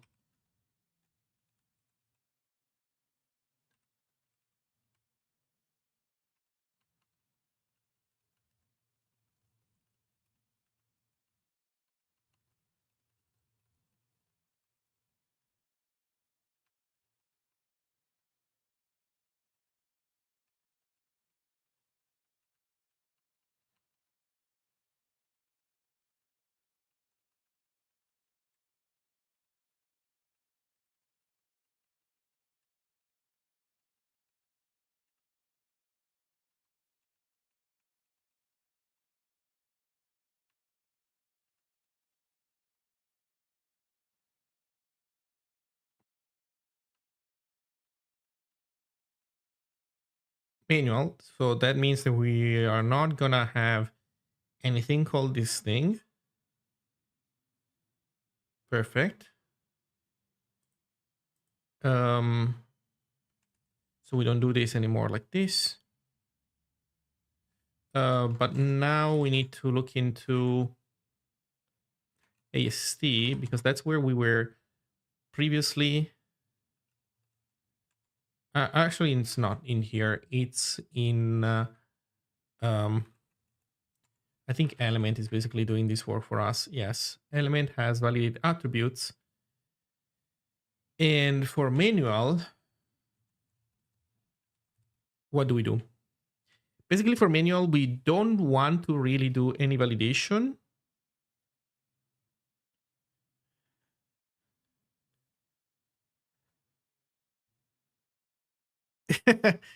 Yep, sorry, YouTube is very laggy compared to Twitch.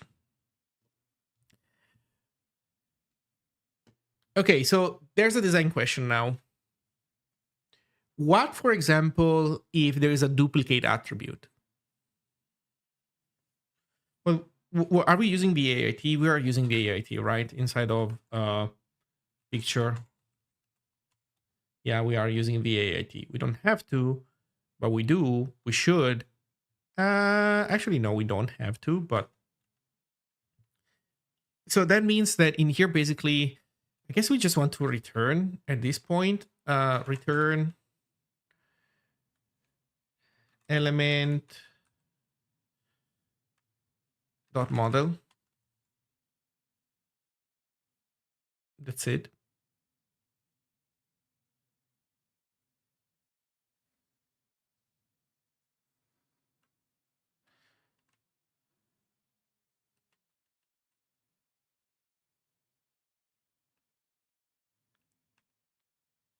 Yeah. Okay.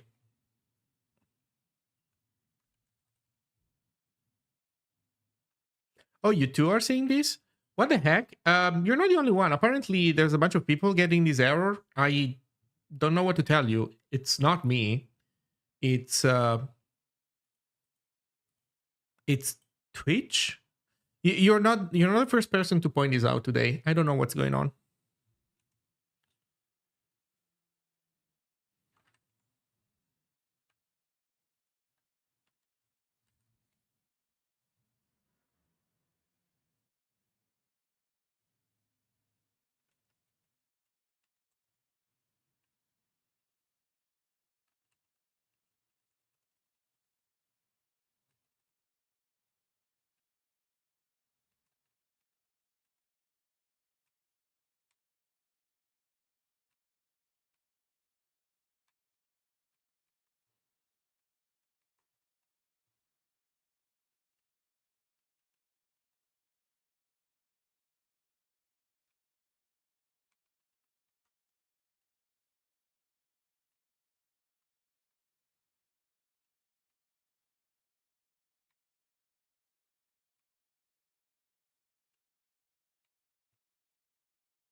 Hmm.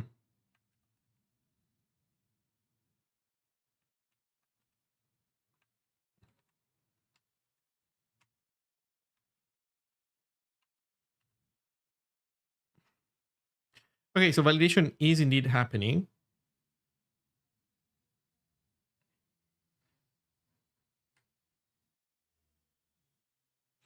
Wait, invalid attribute combination. Presence of sizes requires image string candidates to specify with descriptors. Yes.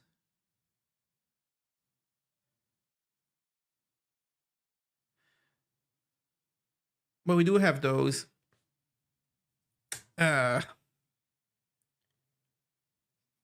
The problem is that we fail this.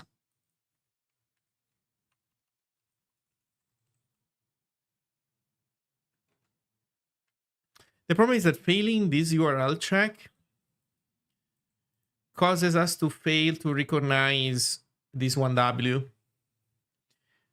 I guess on a URL parse error, we don't return that error. We just append it and then continue. Maybe that's how we should do it. Picture. Invalid URL. So if it's empty, then fine. Let's see what happens.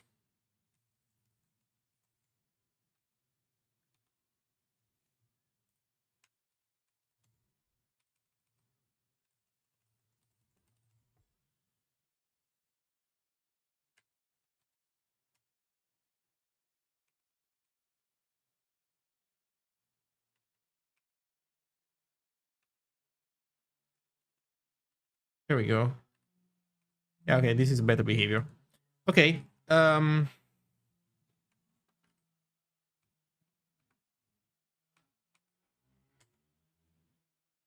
now with source, we are doing it right.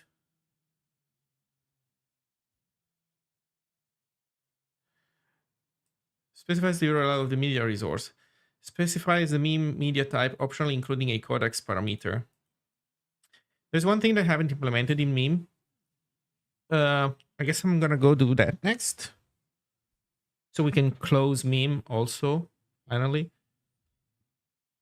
And then we can give our love to everything else. So source set is a manual attribute, that's for sure. Let's go do meme.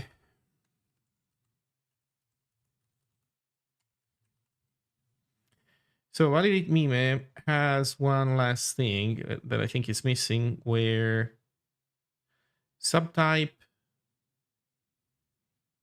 and then while true, we have these param names. So here's the problem. They need to be freaking unique, unfortunately.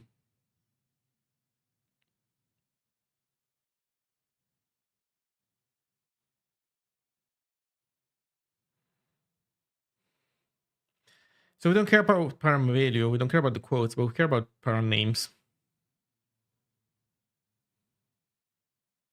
Other streams are working, but not this one.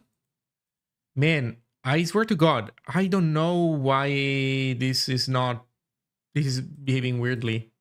I'm streaming like normal. I haven't changed anything. Like literally haven't changed anything.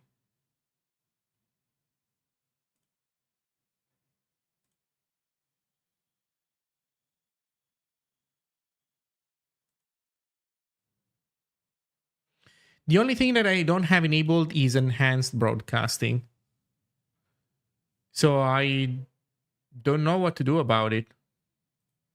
And the thing is, I can't really easily restart the stream, I think. I guess I could kill OBS real quick and see what happens by killing it. But I don't know what else to do.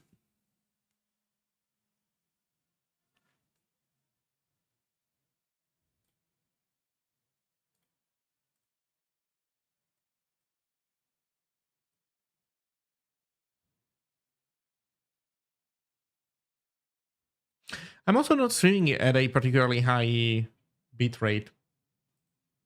So I really don't know what's going on.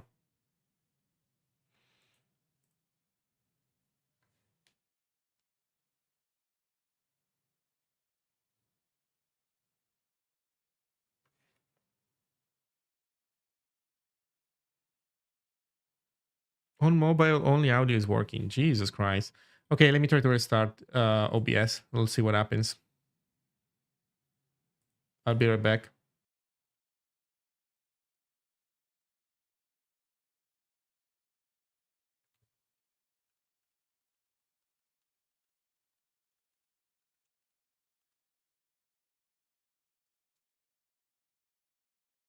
Okay, are we on YouTube? Hello, YouTube?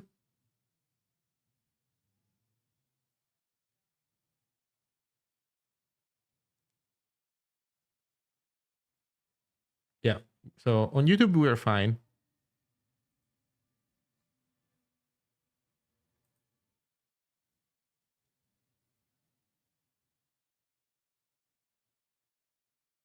Okay, I don't know. I hope this is better for people. This is the only thing I can do. I can just the only thing I can do is reboot OBS. I can't do anything else.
Okay.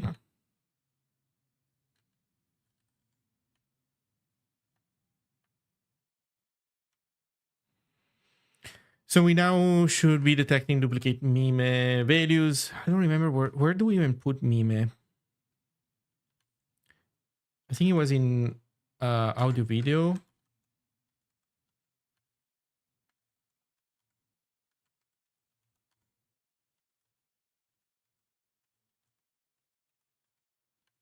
No. Yours? Yeah, so type is meme. Okay.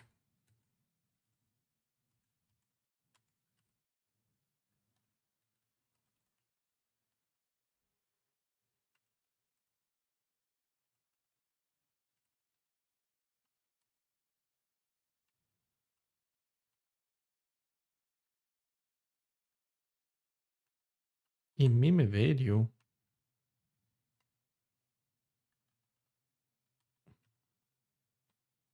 There you go. Duplicate meme param name. Okay. So we have that as well. What percentage of this tool is complete? There's a lot of work done actually. There's a huge amount of work to have, the language server infrastructure, the overall HTML tokenizer and parser. This is all done. We are basically missing only element specific validation, which is mostly just the boring job of writing down exactly what properties have certain elements. For example, the B element is very simple. You just write down the categories that it belongs to, like a description, and you're done. But some elements are like nasty. Some elements have complicated rules about them. So basically, right now I'm ironing out the super complicated stuff, which source I suspect is one of the most complicated elements. Source in combination with picture and audio, but specifically picture and source and EMG are the most complicated elements so far.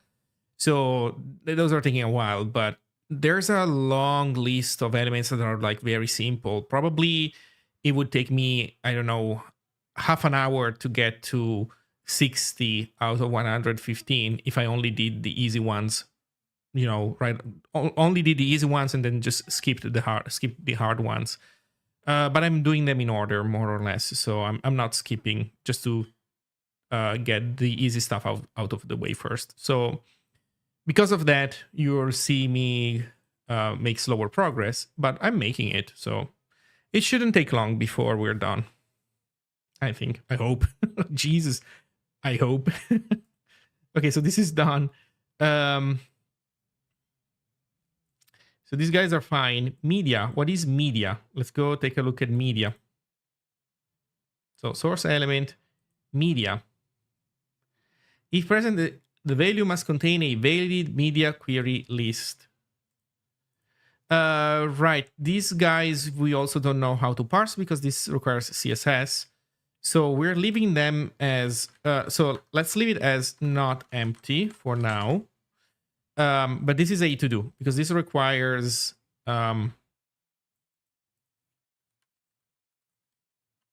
CSS rules knowledge, which we currently don't have.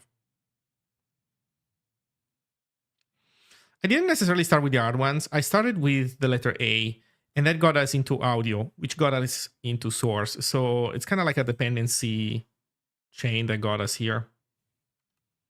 But I did not skip the hard ones. Okay, so media, unfortunately, we can't do anything better than that.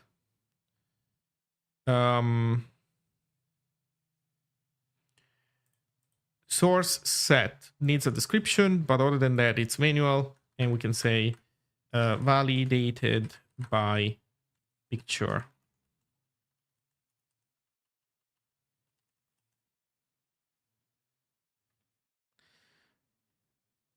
I think this also means that we're going to need to change the code of audio and video slightly because they now need to take charge of validating source in a way that they were not doing before.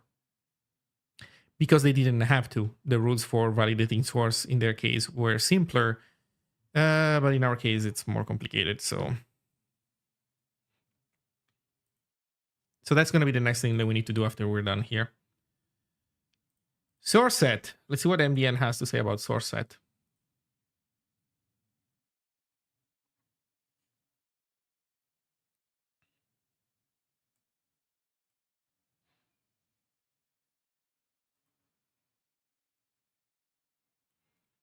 I guess I'm going to copy all of these.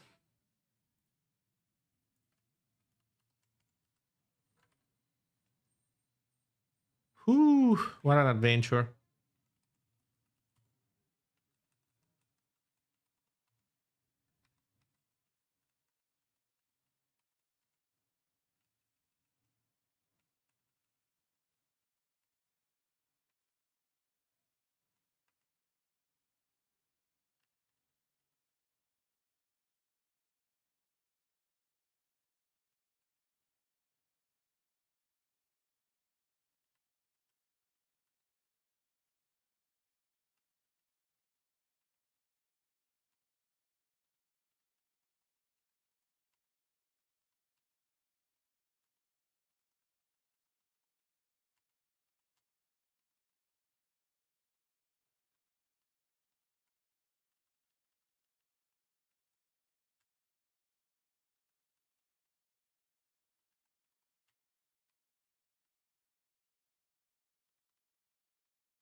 Okay, so the rule for sizes. Wait, what the fuck am I doing? This is source set.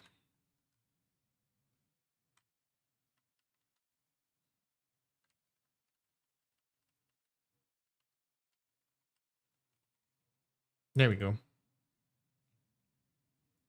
So it's manual and we're good. Sizes. Um, sizes is also another one that it has manual.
Okay.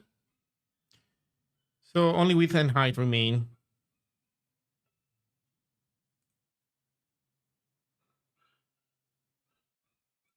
Oh, these are also all only for picture. Interesting.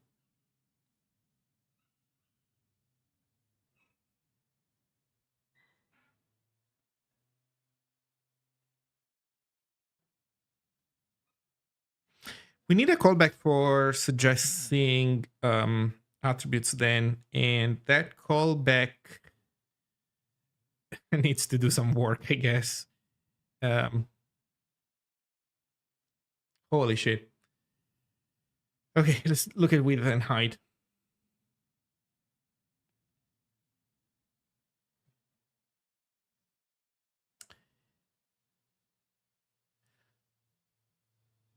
Valid non-negative integer. Okay. Non-negative integer. So int.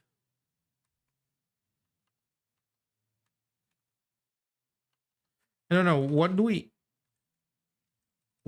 we have regards to numbers so far?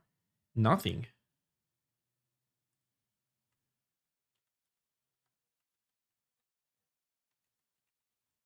Non-negative int, like this. It sucks as a name, but that's what they're offering.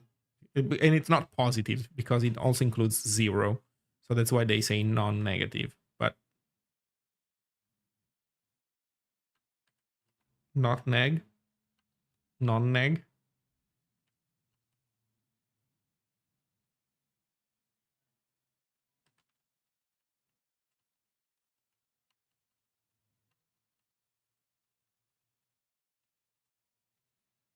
Non-neg int, I guess.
Oh god, I made a mess here.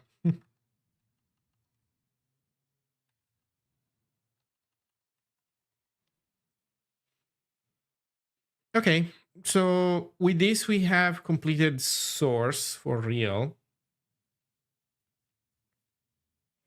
We need to implement non-mag integer validation. So let's go do that. I guess we can move this to 11. Element source now is done for real.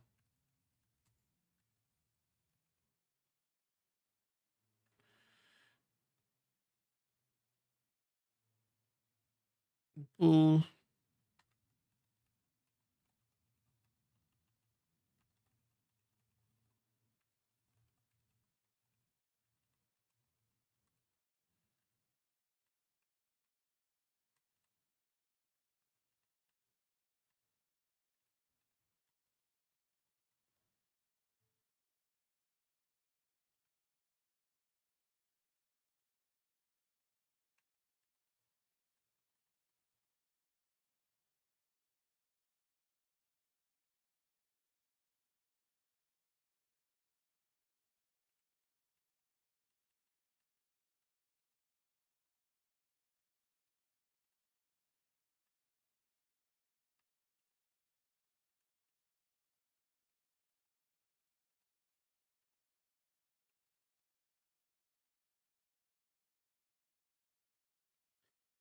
Let's see if they want us to remove white space or not, because I'm not sure.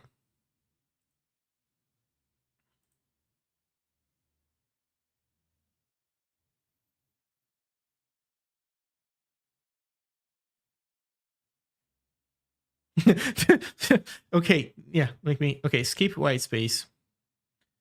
Okay, we trim.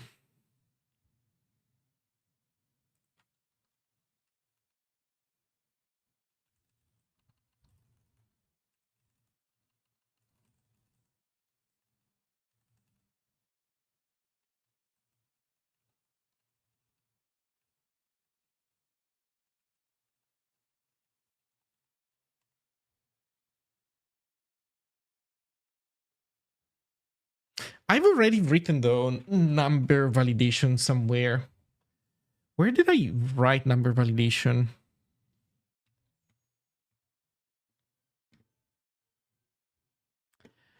Right, number validation was in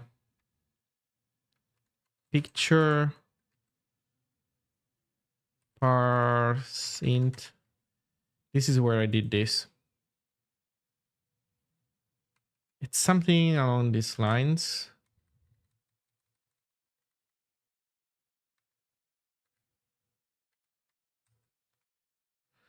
That does seem a bit overkill though.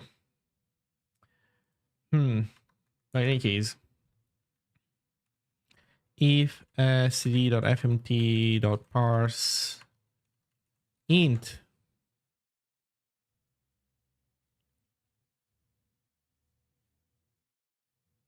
type I64 digits base 10,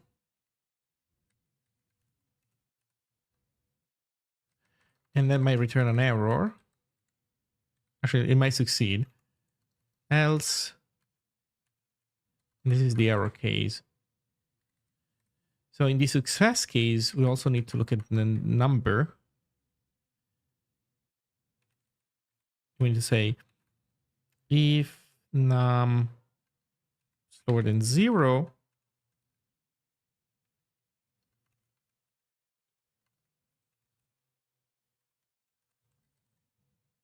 an error. Otherwise,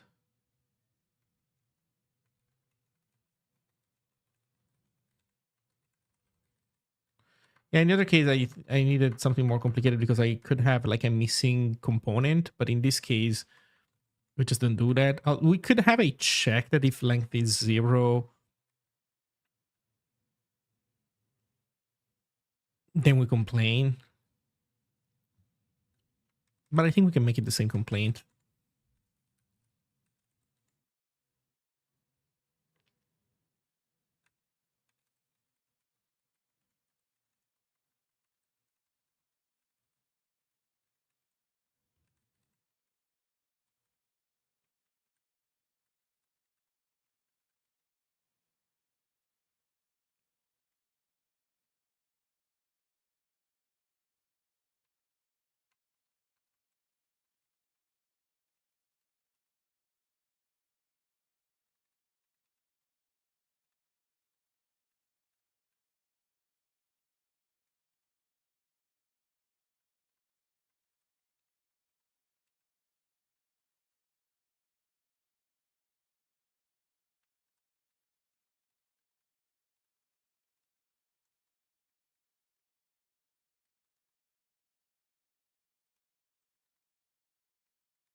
Okay.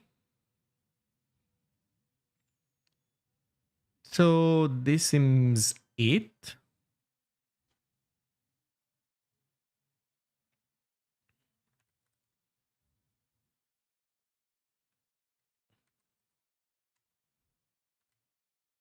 Oh, we pooped ourselves. Why? We hit manual. So, okay, so we're hitting manual.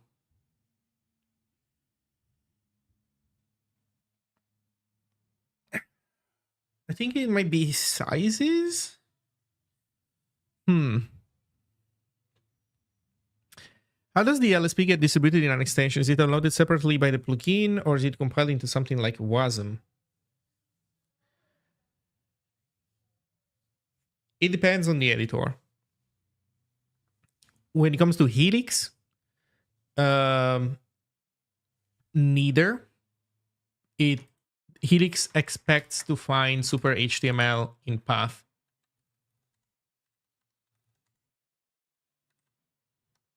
So it expects you to have the CLI tool. This is a CLI tool and the LSP is the LSP subcommand. VS Code is different. VS Code you have to install in the marketplace. You have to find the super HTML extension and install it. And in this case, this extension will contain the language server built for WebAssembly, because VS Code has a WebAssembly runtime, and this way I don't need to make it so that the extension starts downloading executables from the internet, depending on your system and managing them, blah, blah, blah. But it's just a blob embedded in the extension and nothing else.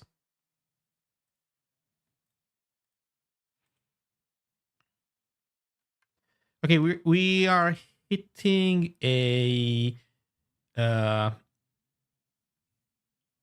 hitting a never attribute, which is not good. What are we hitting?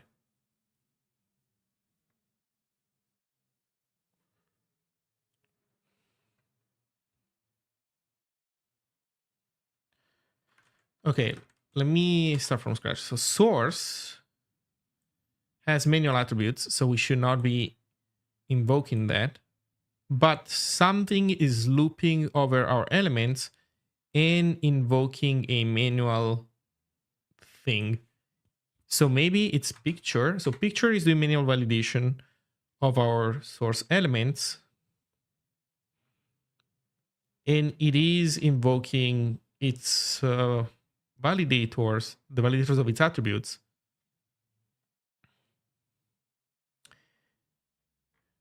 In here.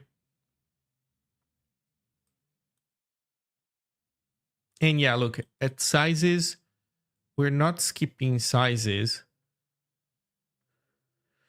We're not skipping sizes, but we are saying that sizes is manual. Is that correct or not?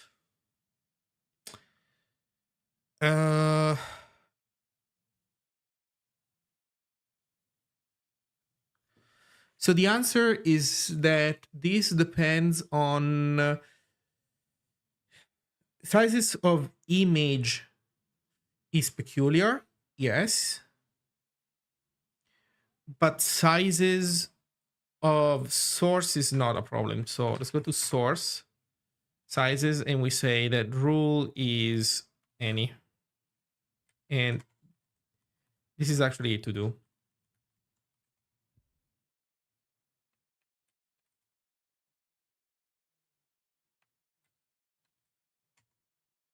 Okay, now we don't crash anymore because we don't hit that case. What do you want to test? Like width and height, right?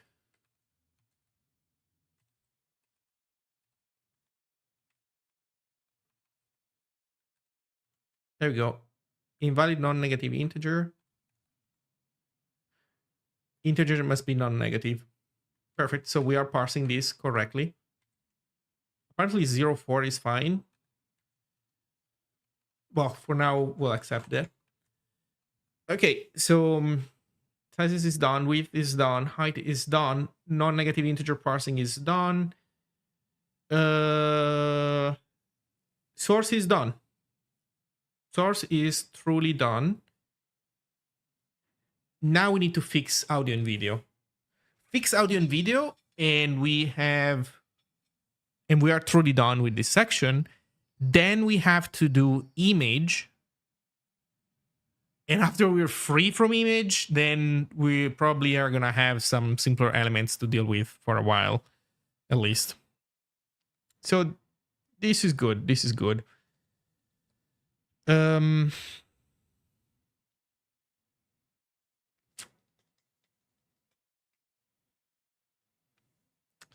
start with audio and video.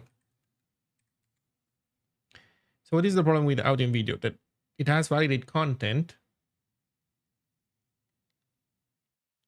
Basically, when we see a child, so the thing is, in audio and video, when we see a child of type source that is not misplaced, we should validate it. And this is the location. So here, basically, before changing this thing, validate source. That's where we do it. Which is literally just starting a VIT and then validating its attributes. But we need special handling code because we need to recognize attributes that are valid in this case and reject the ones that are not valid in this case. And I think the nice thing is that we only have a couple attributes. I think 3 attributes are okay for us. Everything else we're going to reject. And yeah, this is going to be easy.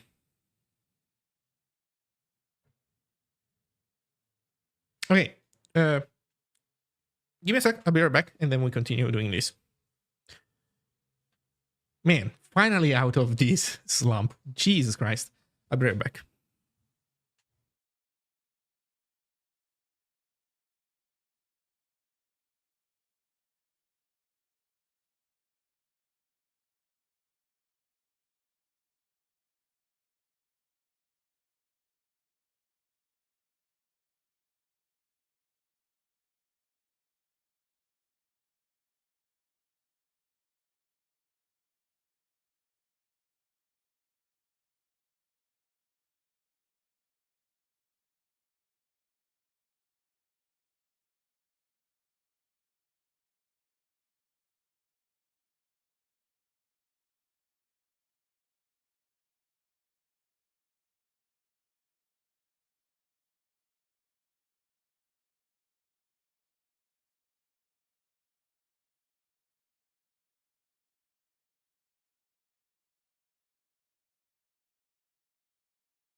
Okay. So we need to validate source. Let's call a function, I guess.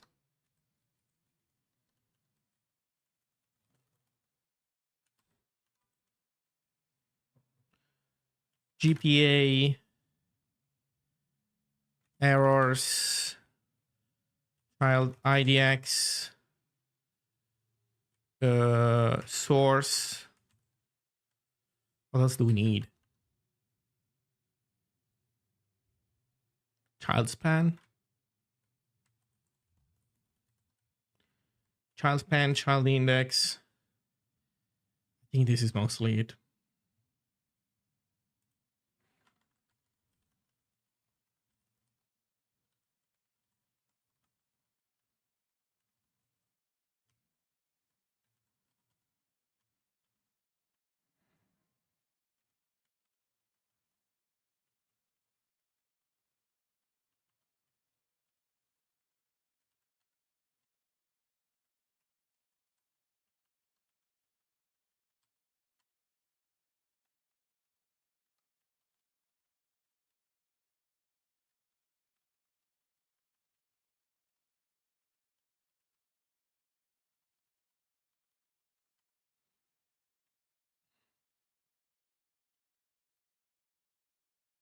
Actually, you don't need the node span because we need to parse it. Oh, actually, we should have that then already available to us.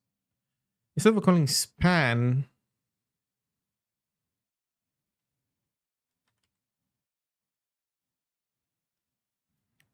we could get the full start tag iterator, to be honest.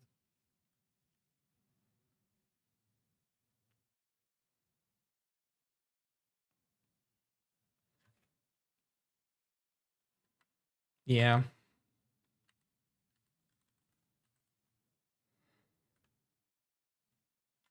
Although, what is the interface of the other guy?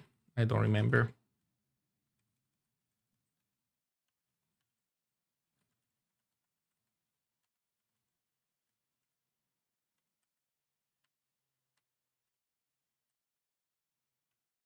Validating iterator comes from attribute.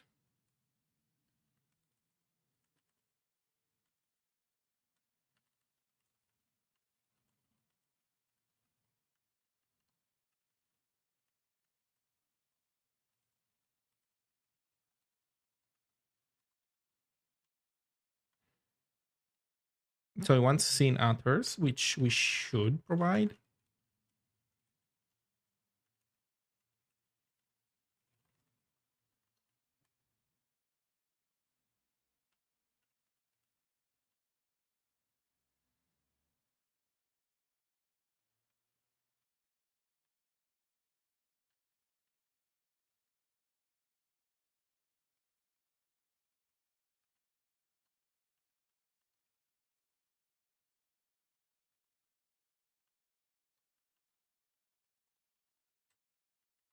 So that's how it is, except that the meaning of node span here is different than the one that I was using above.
Wait, what's a hash map?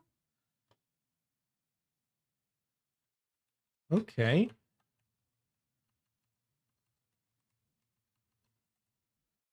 Oh, there you go.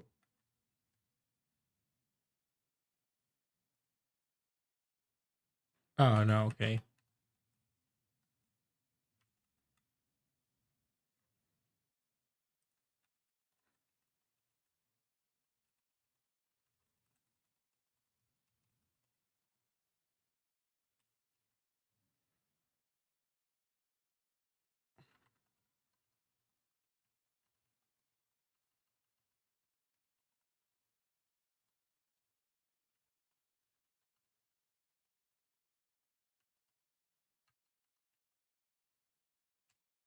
There you go. And now we need the item validation boilerplate. Sorry, the attribute validation boilerplate.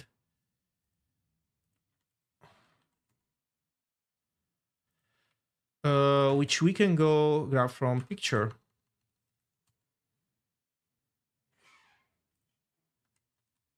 Except we are going to have a different philosophy here.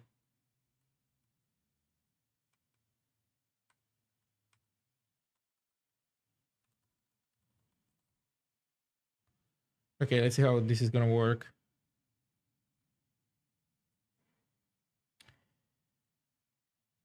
So we need access to source attributes, yes.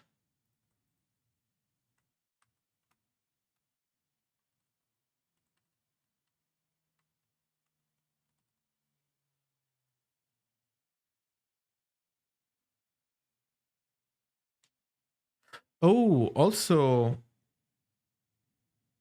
okay, invalid nesting, perfect. We want this, but for all the other ones. So, for example, source set.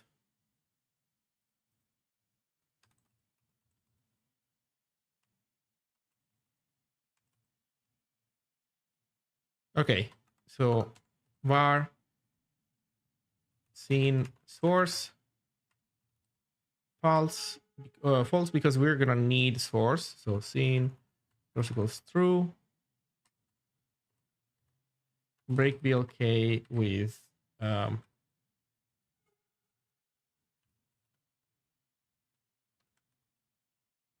no, we have it at the bottom, right? Yeah, we have it at the bottom. Okay, perfect. We just do this. Source set append invalid attribute nesting.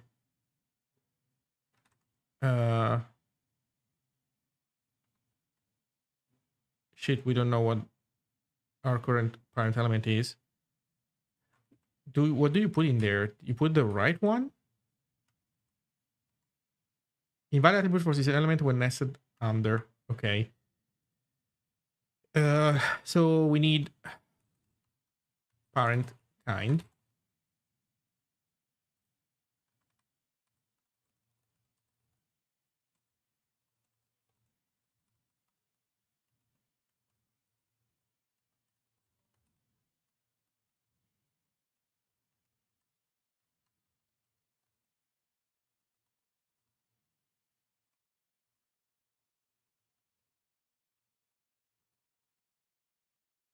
Okay.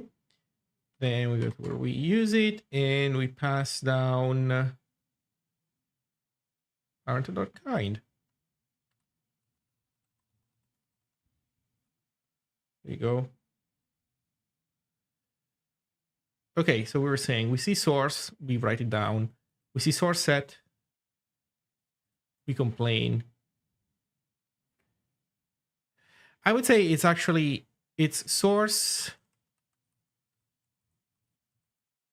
and then it's type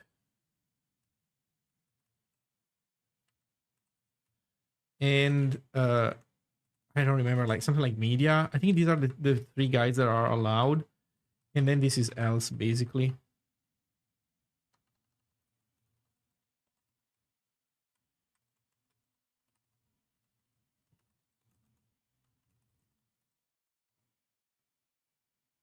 I think it's like this.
So we need parent span and we need parent node.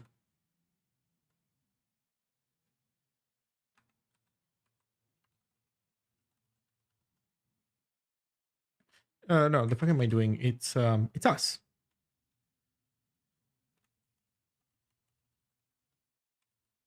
It's in V80. That's what I wanted.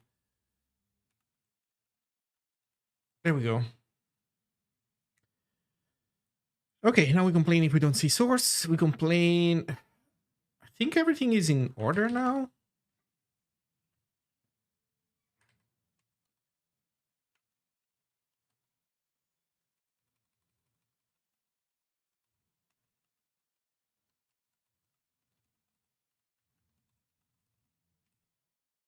Source.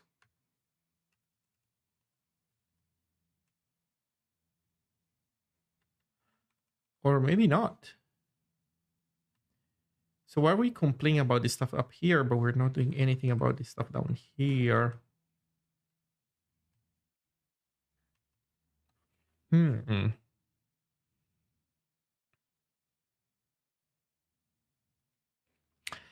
Could it be that one of these errors is preventing us from seeing the errors below? No, it's something else. Also, I can move these up top to test this stuff. So,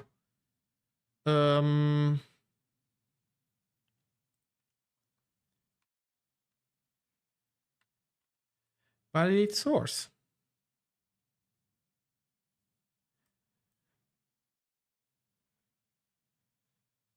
Custom validate content. So we are validating content.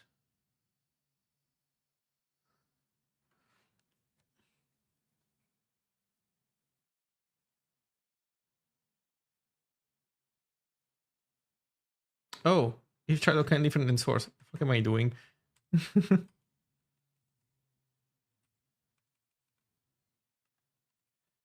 There you go. It's like an else thing.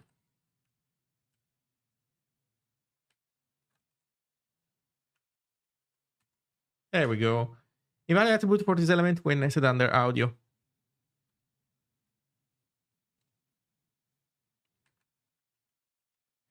Missing attribute value. Now look at what we're missing. We're missing source, I think, down here. Invalid attribute for this element when nested under picture. Oh, no, never mind. We do have it.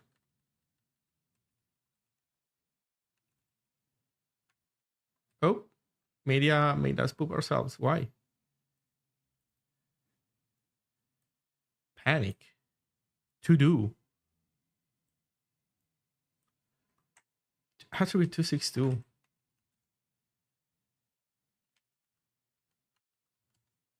We hit a panic to do where?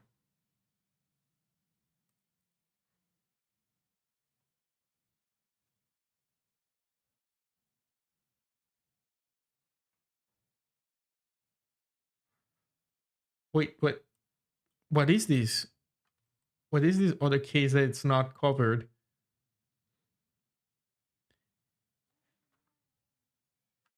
Wait, how does this even exist? What is happening?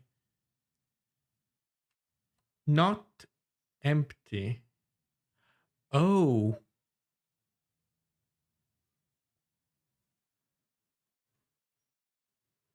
Oh.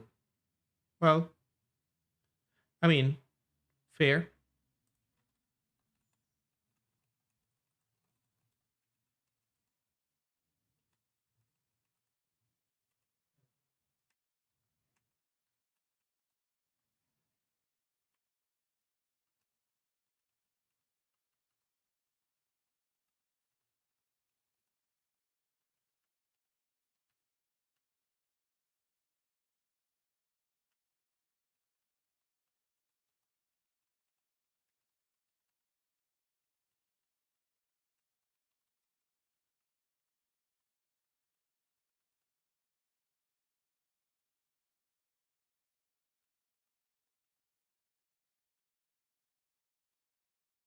Yeah, we can give it missing attribute value, I guess.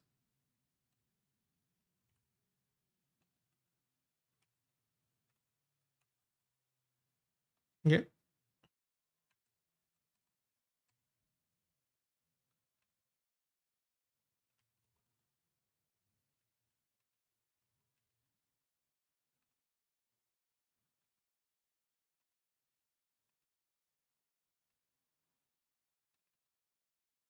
Okay.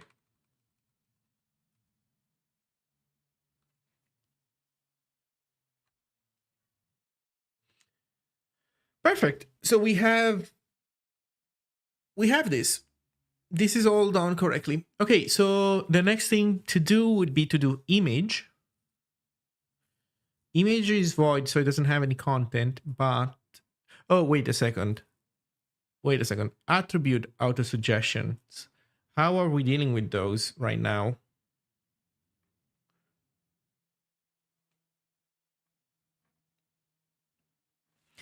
How are we dealing with those right now? So source. Source doesn't have anything of its own. So how do we auto-suggest? We're auto-suggesting based on we don't know. Attribute is manual.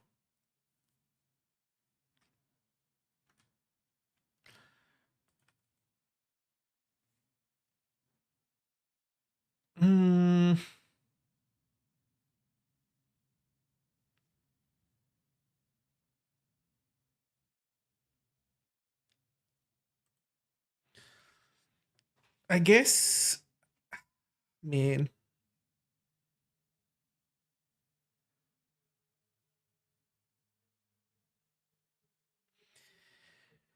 So by creating manual, we can avoid doing work twice. But what about attribute auto suggestions? And right now, the problem is that we will auto suggest bad stuff for source because we are not context aware. If we had the concept of available only under certain elements, then our auto suggestions could be correct. But we turn this system off because we are dealing with attribute validation separately. So we have two choices, well, three choices. One is we leave it as is. So we will auto-suggest attributes that we should not be auto-suggesting. Case in point here. We are definitely auto-suggesting source set. And in here, we are auto-suggesting source, even though it's not appropriate. Option number two, we create the concept of custom callbacks for suggestions. Option number three, we reintroduce stuff like parent only available under certain parents. The problem though is, for example, there's rules about when sizes, for example, is available or not to you.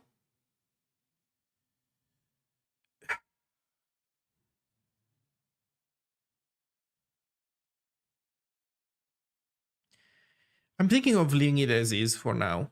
This thing is really cursed. I would like to see more of the rest of the elements to see if anybody else, what are the other needs that have other elements, so that we don't overfit too much these super weird corner case, and then maybe we can revisit it later. So yeah, I'm gonna leave it as is for now. Okay, so that basically means that it's time to do EMG. But I think I'm going to stop here. So I am a little bit low energy because I was sick the other days and I'm still not 100% okay. And we got out of the bad stuff. So I think this is a good place to stop. Tomorrow we do EMG. We complete it. And after that, it's going to be smooth sailing, right? I mean, there's just no way there's going to be any other bad or annoying element. So it's just going to be super smooth. And yeah, no way it's going to be any different than that. So I guess we'll see. Yeah, hopefully we'll get there. It will happen for sure. But who knows what still lies behind the spec surface. In any case, so this was pretty much it for me.